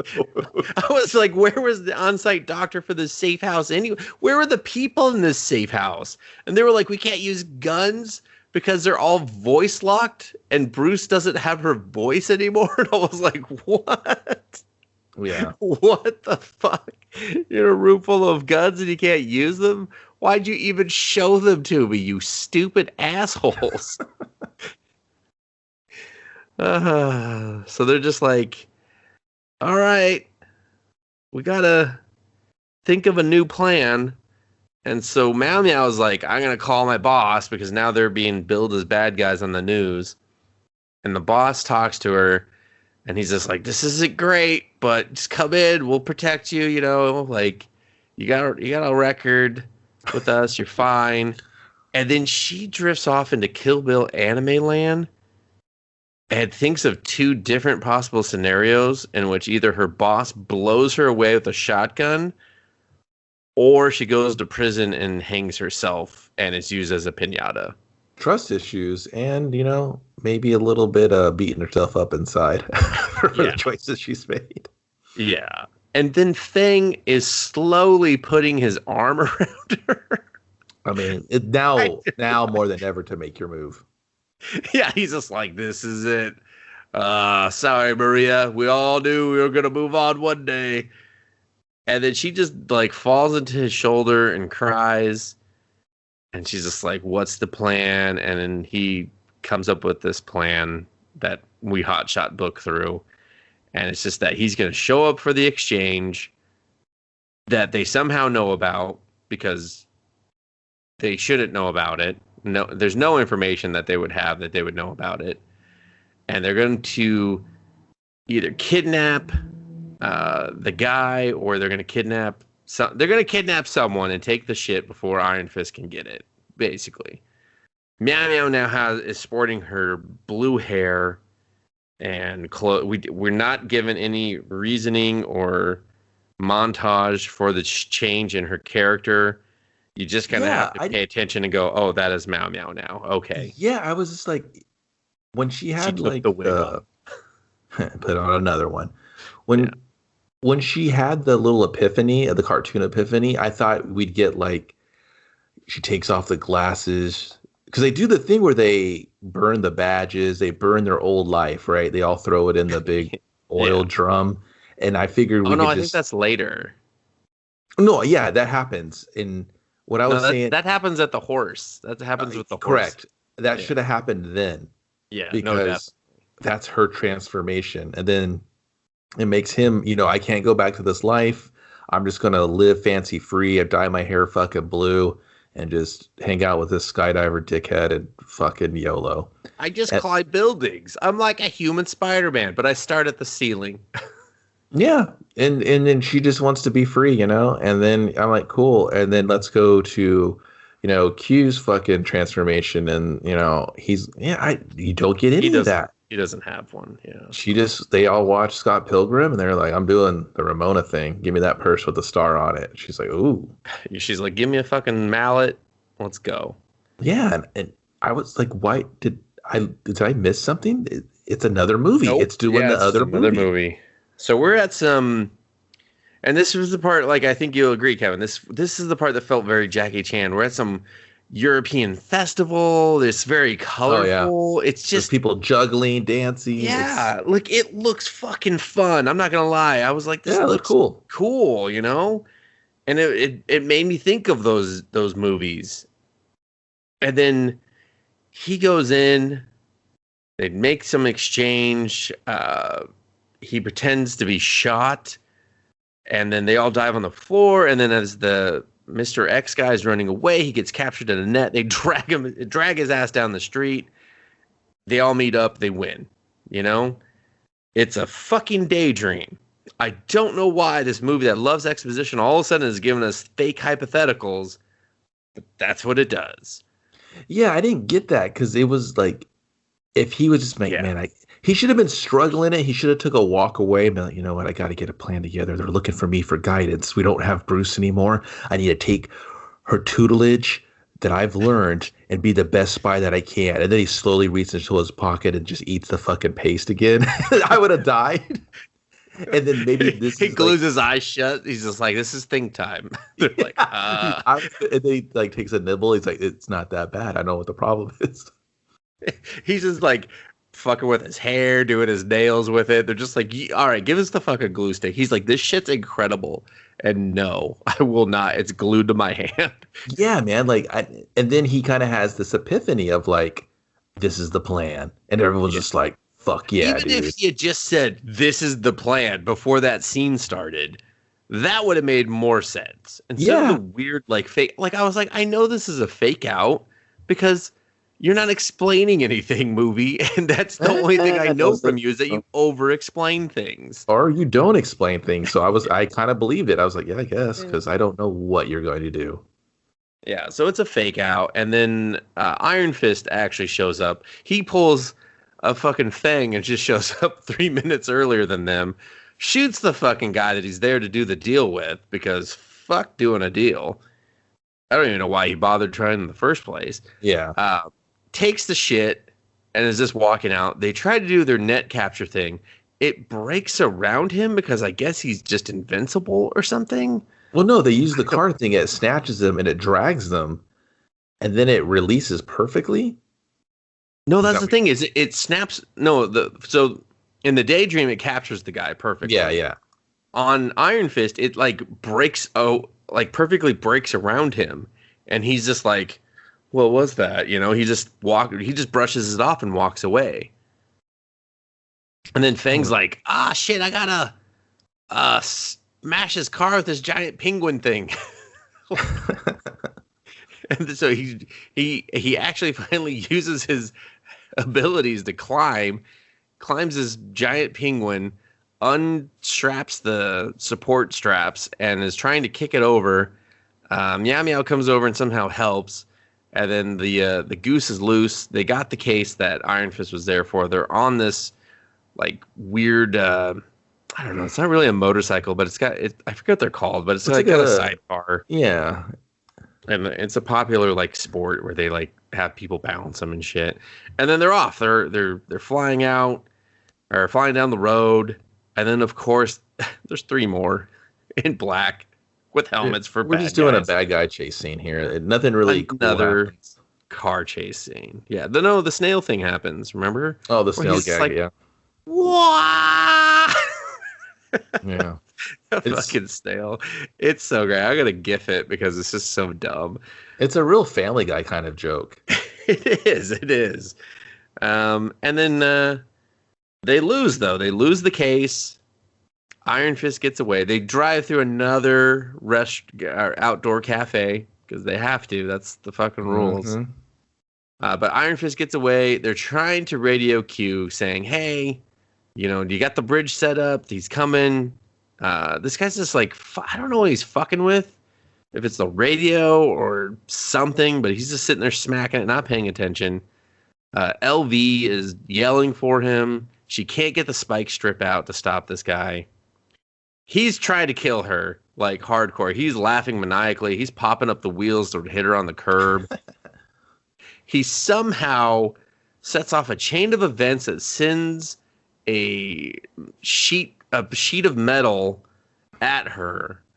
And we're just left to wonder, where did it cut her?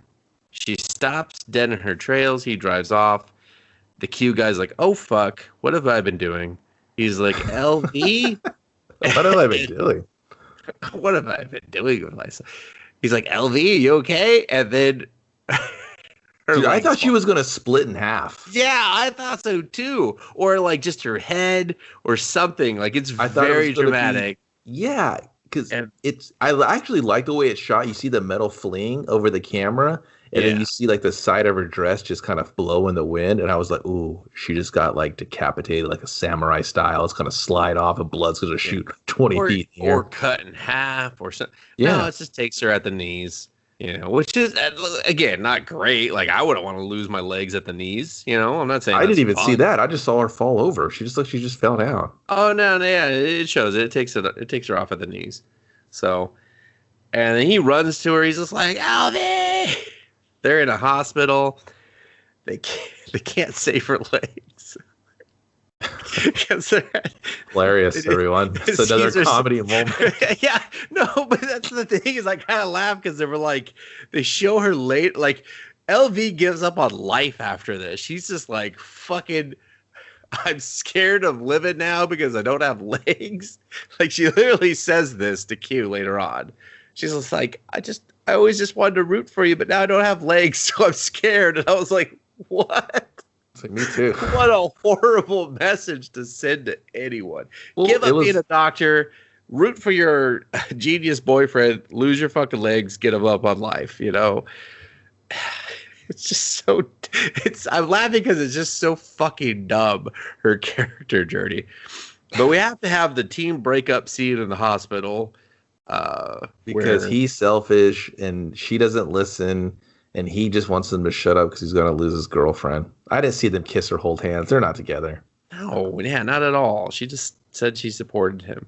But yeah, Mao Mao's just like, my life sucked. I hoped you would take me out of my boring routine, but you don't have a fucking plan, so you suck. And he's just like, I'll leave and I won't bother you anymore. She's like, that's not what I wanted to hear. And I was like, that's kind of sounded like what you wanted to hear, dumbass. Like, no one showed up to this scene expecting a different outcome. So it just, none of it made sense. And then, yeah, he was just like, hey, shut up. They're trying to reattach LV's legs and failing at it. They won't do it, guys. They won't do it because we're in a hospital in Budapest. Beautiful country. Beautiful country. Not the birthplace of medicine, though, unfortunately. or amputee surgery. I don't know. Yeah. And then they all just start drinking. They're doing some no, drinking. She's drinking with some old dudes. Yeah, just some random old dudes. She's drinking them under the table. He's on top of a roof, where he's at home. Poorly drinking. He's drinking so quickly and so fast. It's pouring. He's just crushing some monsters, bro. That's what happens. And then Iron Fist strikes. He has released the virus in New York. And everyone, the whole world is watching a YouTube video of a little girl filming herself turning into plants, going, what's happening? Dude, I was like, am I supposed to like and subscribe? Or yeah, I was just like, why are you live streaming this, little girl? Maybe you should get some Who's help. running the camera? Yeah, maybe call for She set up her phone, bro. She set up her phone. I was like, you should get a hold of Monsanto. She wanted those fucking hits, man. She wanted those hits. But they all watched it. I didn't understand that scene at all. I was like, I didn't understand. I was like, is there a snail on her face? Are we doing that again? Snails are like, I knew I'd get my revenge. Yeah, and they're all three watching this little girl die live streamed on YouTube.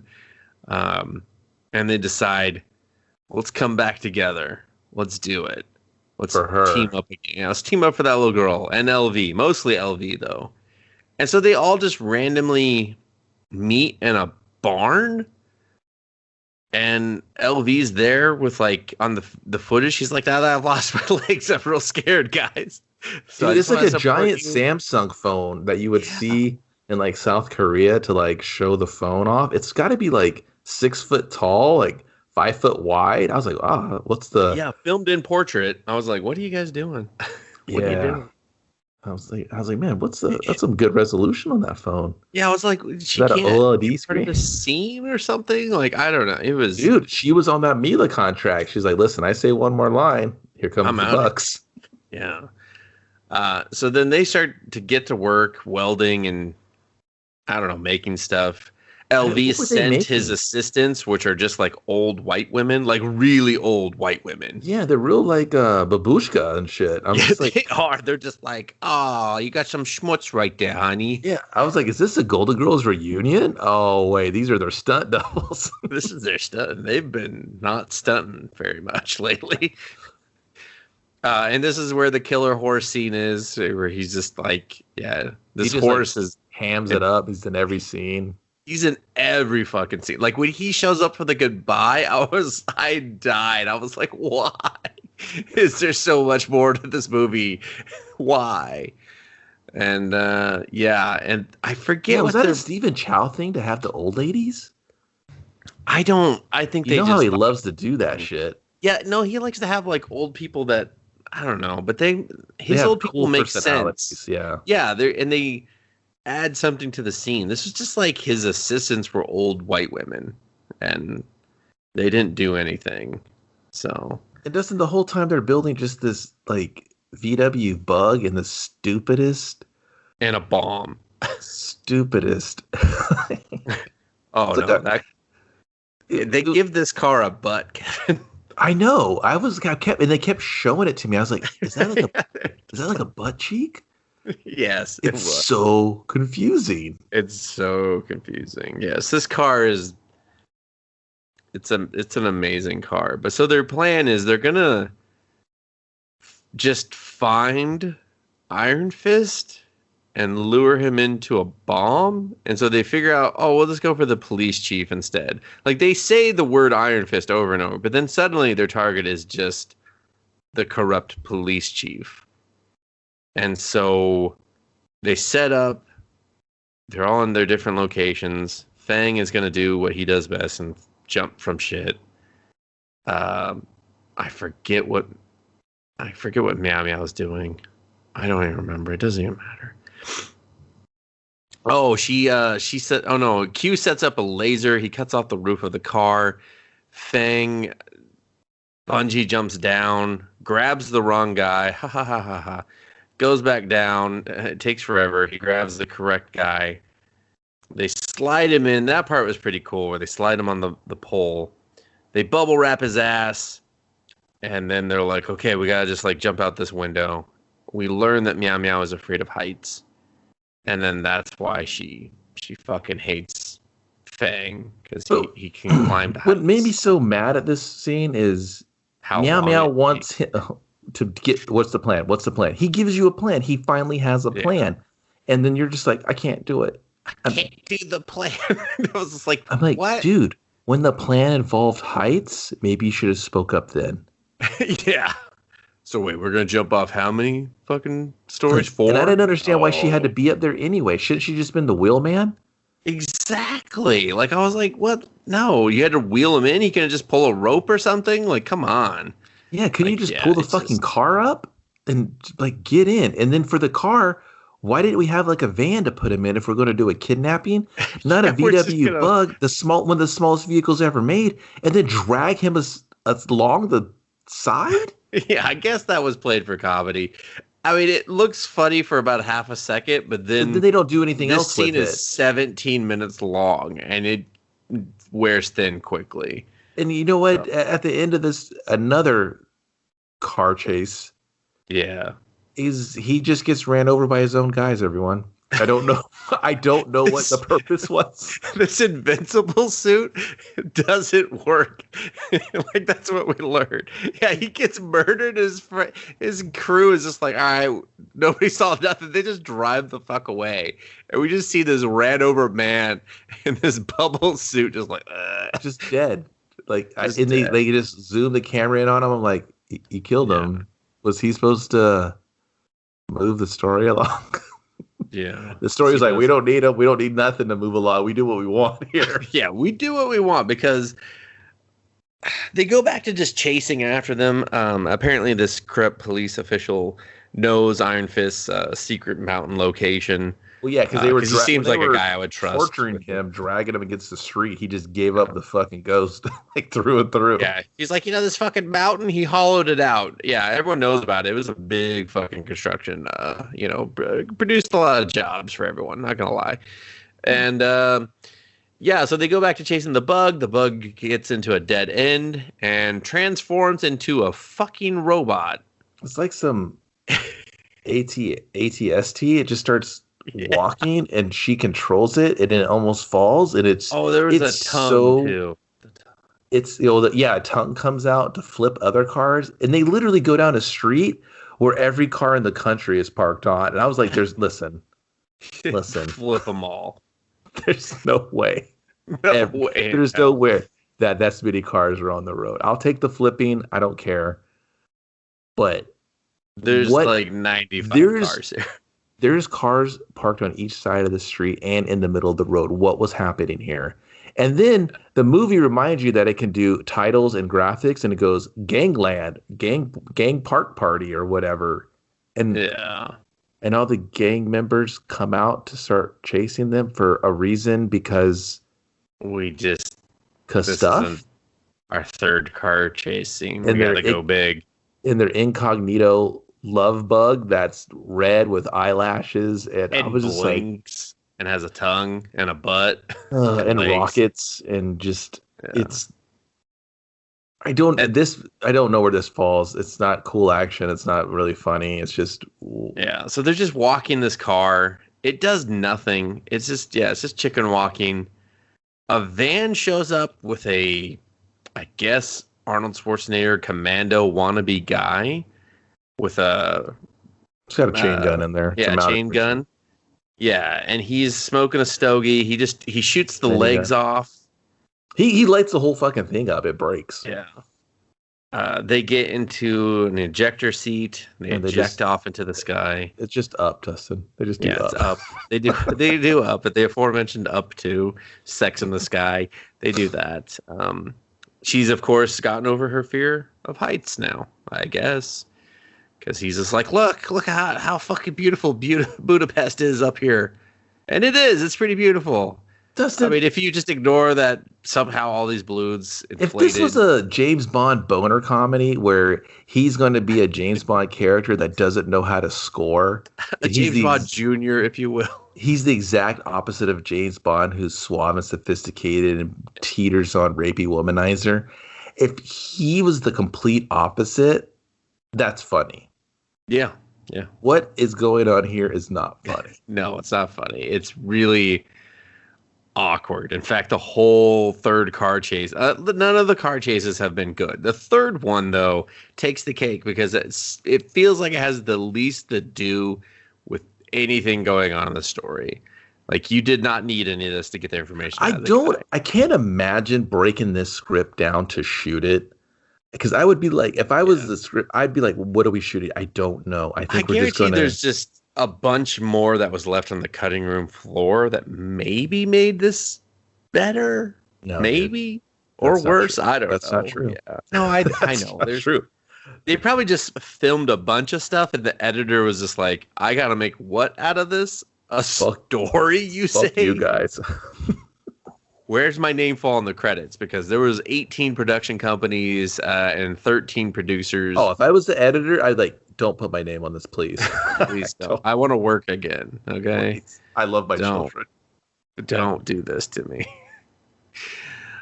So they land. Oh no, they're picked up by Q, who captures them. They're like, "Hey, let us go!" But someone's already gotten to Q and put a gun to him, and they just drive him to the base that they were looking for the location for. Dude, I was like, wow, guys, good spy work here. Like, I would have watched if you made Totally Spies a movie, I'd watch that before I'd watch this. They were going to. Totally Spies? Yeah. I don't believe you. No, I believe they're going to do a live. It's one of those things that might never ever come to fruition, but it has been licensed for it. So anyway, and so now they are in Iron Fist's base, which we thought he was billed at the very beginning of the movie as being a hermit, and it's a very large organization that he's running. It's a massive Cobra base. Yeah, it's huge, and he's not alone at all. And he welcomes him in. He puts him on some poles, some fucking light poles in the middle of a room. It doesn't make any fucking sense at all. So weird. And he's just like, glass. What is this? I don't know. I couldn't even speculate, Kevin. It's fucking weird. And he kind of lays out his master plan, just that this is what the bomb does, or the gas. You release the gas and you release the catalyst, and then people turn into plants. And he's going to have what does he say? Like, caring men and plants will rule the planet. He's like, did you see the movie Happening? And I'm like, yeah. He's like, it's just like that. Nature's healing itself, okay? And I'm just going to help it out. But, like, also some rich people and maybe some evil people will be left on the planet afterwards. I'm like, sir, you lost me at The Happening. You lost me at Marky Mark. Fucking acting, okay? Okay? He's like, well, let's not start name calling here. He's like, all right, come on. I mean, I'm not really doing that great myself, okay? I have a fucking fedora on my IMDB fucking picture, okay? So, you know. He just went up in my book, so that's... He has a great look, but he only attempts to speak Cantonese one time. There's a lot of ADR in this movie where people are trying to speak other languages that were just like, everyone was like, ooh, pretty cringe. We're just going to ADR it. It's a fucking hot mess. The audio is a fucking hot mess because it's just like they were filming it on, or they're recording on cell phones and shit. I don't know. Like they were like, oh, I got Android 6.0. They're like, good enough. Fucking record it. Yeah. And so his plan, he doesn't really, there's no real reasoning. He's just like, yeah, I'm going to give the planet back to the plants and some dudes. And that's it. That's the whole plan. He smacks her. He smacks him. He doesn't smack the nerd. Yeah, he didn't he just like make him flinch or punch him in the ass or something? No, he like chops him in the neck. Oh yeah, it was real stupid. Like he threw blood on the other two, but with him he's just like, hiya. And then he leaves him. And he's just like, okay, I don't want to watch you murder them, but I'm gonna like leave 4 of you in here. Yeah, it was a real. Here's my plan. I'll tell you later. I'm leaving. Yeah, but his plan was just like, hey, I'm going to just keep setting off the bombs that you already know about. But now I'm going to do Budapest, the city we're in, which seems stupid, and Hong Kong because of you guys. I was like, oh. Yeah. Okay. Great. Fantastic. What an asshole. Yeah, so we see the gas release and stuff, and they're like, we got to do it. And so they kick out, or Feng kicks out over the thing. They beat up the people, and they're like, all right, if one of us goes down, the other one picks up the mission. Here's that EMP that's come into play like 4 times already. We're going to use it to stop his helicopter and crash his helicopter so he can't release the catalyst. Even though in about 17 minutes, because this is a really long ending sequence, we're going to see that they're manufacturing a lot of these red catalysts and that they're just downstairs. We could probably, I don't know, just stop the production of them right there and save the world. I don't know. But no, they're going to EMP his helicopter so he crashes to his death. That's their plan. It worked for me, but then Dustin, this EMP bomb is, you know what? We're gonna break out of these light post tie-ups things we're in. Sounds like a good plan. Yeah. Instead of sneaking out this just giant, massive base, we're gonna go to the first room we see dudes and just start kicking and punching and throwing things. I was like, yeah, what? I mean, we could see the helicopter and the pathway from here. It seems like we could just probably break this window and beat him to the punch, but. Yeah, let's go to that room with the dudes. That's a good room. So stupid. And all these dudes are wearing heavy, like, green winter coats so that we know that they're bad dudes. Yeah.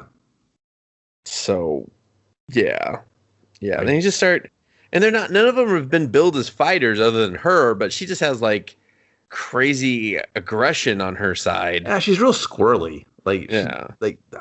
There's no... Like, Thing gets cornered instantly, even though he's like, parkour. Oh, I ran out of parkour. Oh, there's like 5 of you right now. What the fuck? She gets uncomfortably kidnapped, kind of. Oh, yeah. She gets dragged into this just by like scientists in suits. They're just like, no, you come in here now and die. Yeah, I was like, oh no, they're gonna do something to her. But like all of them focus on this EMP thing that they magically brought with them. And everyone else knows exactly what it is. And they're like, stop that thing, get that thing. The Whoever thing, has it, chase them. Don't you dare stop and beat up someone. But like, what is that thing? It's a that's the thing. MacGuffin. Oh, that sounds bad for us. Let's get it. And that's this whole movie, right? It's just a series of things happening. Yeah. It assumes that everyone knows why. Like, because it explained it to the audience, you just have to assume everyone else in the movie knows why. Yeah, it doesn't care what EMP you is know. important. Like each scene is a brand new scene. Yeah. It's just, well, we explained it to the audience. That's what matters. The audience knows why it's important. Doesn't matter if the movie doesn't know why it's important. Yeah. That's irrelevant to us. So yeah, there's just a lot of scenes that eventually goes back to the Q guy, and then he has to throw it down. He uses it to drop some, I don't know, holographic globe through the fucking floor. I didn't understand that. I was like, isn't that a hologram? Yeah. Whatever. And then I was just like, I guess it could work more than once within like a minute or something. Seems kind of not like any EMP I've ever heard of, but okay. And then they get on the hello pad. She's getting beaten up. Feng's getting beaten up. Everyone's just getting the shit kicked out of him. And then he's got to be the hero. You know, he gets the EMP. He leaves them all behind. He jumps for the helicopter. Did he make it, Kevin? Do you remember? I don't know. I fell asleep. This is the part where I woke up. He doesn't quite make it. He does get wire food in a very awkward, like office chair sitting down position towards the helicopter for an uncomfortably long time. Okay. It's very strange. I don't know why. I mean, I do know why, because the movie doesn't make sense. Yeah. But it's for a very long time, and then it fakes you out. It goes, he didn't make it. And then he knocks on the bottom. And then Iron Fist, who's basically just killed everyone he's encountered throughout this entire movie and has a gun, opens the door and just calls him an idiot. And Feng goes, Budweiser, and sticks out his tongue and goes, what? Well, people do call him an idiot throughout the movie, so yeah. I think your idea of being a spy idiot works. Know, yeah. But it's just weird that all of a sudden he's just like, you're an idiot. I agree. I concur. He goes to get his gun that was not at the ready, and Feng EMPs the fucking helicopter with himself on it. A very slow crash scene pursues with Meow Meow dangerously close, and it crashes just right in front of her on the landing pad and somehow kills all of them. I don't know. I didn't really understand that. And then that's it. Everybody dies? Everybody dies. And she's really sad about this. And then Meow Meow's alive, right? Meow Meow's alive. Q's alive. Q goes back to his lab. We don't see from him ever again. And then Meow Meow's just hanging out on top of a statue that definitely is too old and delicate for her to be doing. She gets a video call from her boss. That's very important. He's like, come back to work. Think of your salary, blah, blah, blah, blah, blah. Yeah. She gets a call from Bruce. Bruce is allowed to talk again. And Bruce is like, come work for me. And she's like, okay, hold on. She tells her boss off. She's like, I'm about to earn 3 times your fucking salary, motherfucker. Eat a dick. Yeah, fuck you fucking hairy mole motherfucker. He's like, whoa, why can't I bring my mole into this? Wow, feelings hurt. And I was like, why is this boss back in the movie? Who the fuck was like, I wonder if she'll go back to her job. Tell me, movie. Movie's and like, then, well, yeah. So she hangs up on him, goes back to Bruce, who's still on hold. Bruce informs her that somehow something Feng did bankrupt the entire organization. She has to work for free, and if she has any donations, she's like, we gotta pay for our cap and gown and our new uniforms for the basketball team. Can you help me out? Buy some candy bars, okay? And she's just like, what the fuck? And then the movie's just over, kinda. We get the end credits, which is a great animation. It sums up the entire movie. again for you in case you fell asleep and woke up at this part. I know, I was really asleep. Yeah, Kevin slept through this part though, but this is actually pretty great too. I was like, okay, a third animation style in this movie. Fucking, this is where the budget went right now. I'm digging it. Yeah, but it literally goes through every scene, every major scene of the movie. Again, he's up on the tower. She's at the restaurant. They're doing the thing. Bruce shows up. We're doing a car chase. Here's the other car chase. Here's the other car chase. Here's that snail again. Because we gotta include it. They put the snail in again? They put the snail in, dude. It's just kind of like a motion. It's like a GIF, kind of. They're just like slow moving, like a motion comic, slow moving. Whatever. They put the credits up on everything, and you're just like, okay. And then after that, because this is like what we call the mid-credit scene, we're back in the cave. We're back at the landing pad, and there's Feng's hand. It pops up over the rocks, and then boom, credits. Who cares? He's alive, everybody. Yeah, I was like, who fucking cares? Also, they didn't check for his body. They just let him. They were like, our friend just died. Fuck a burial. You used the word friend too quickly. The guy who organized us died.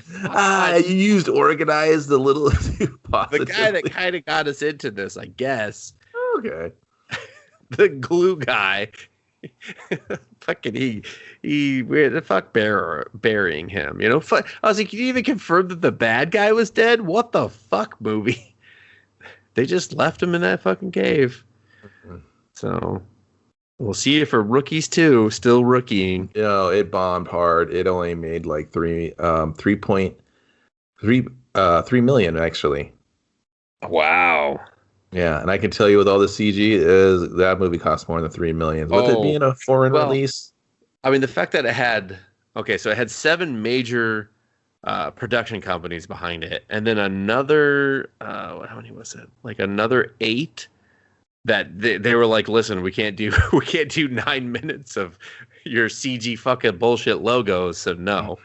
And I wasn't joking. Like I started counting them. It had.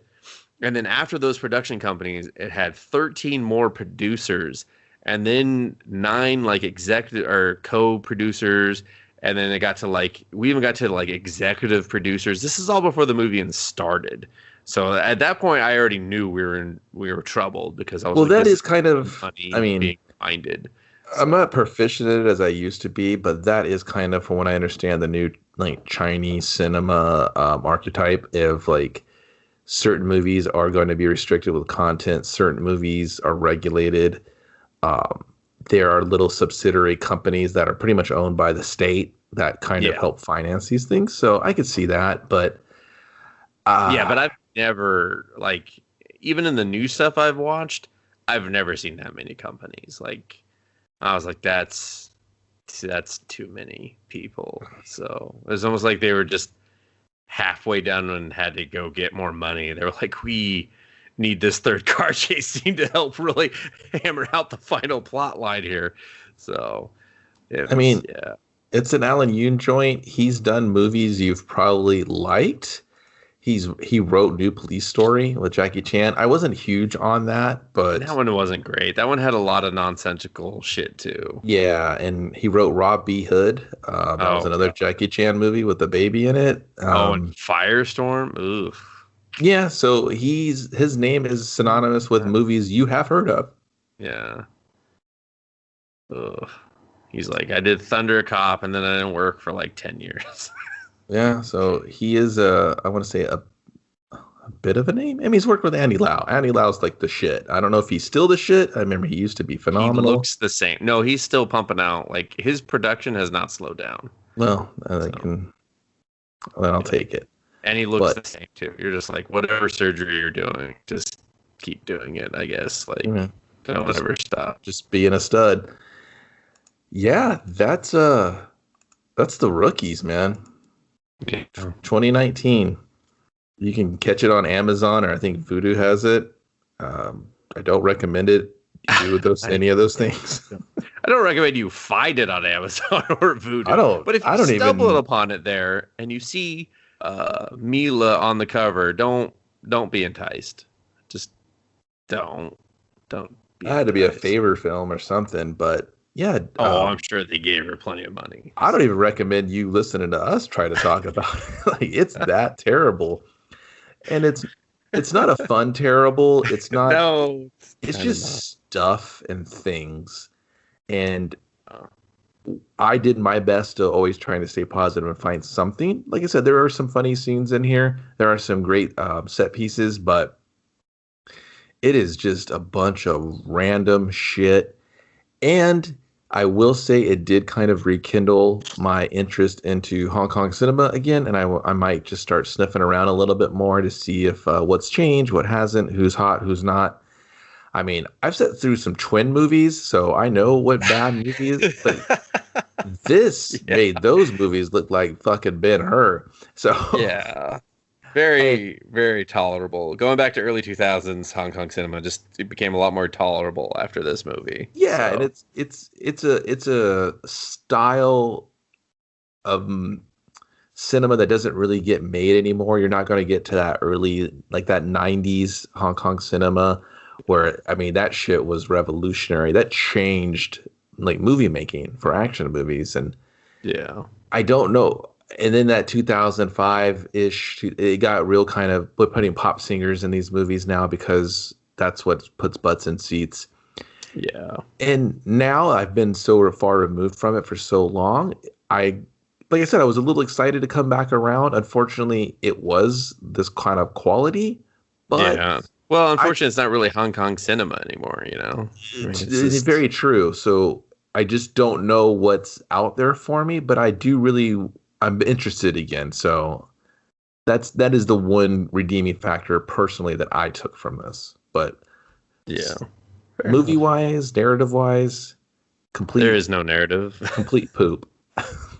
Yeah, it's the rookies of fuck, it's just real bad. Everyone, it's Hmm. really bad. I would not recommend it at all. But I would recommend you follow us on social media.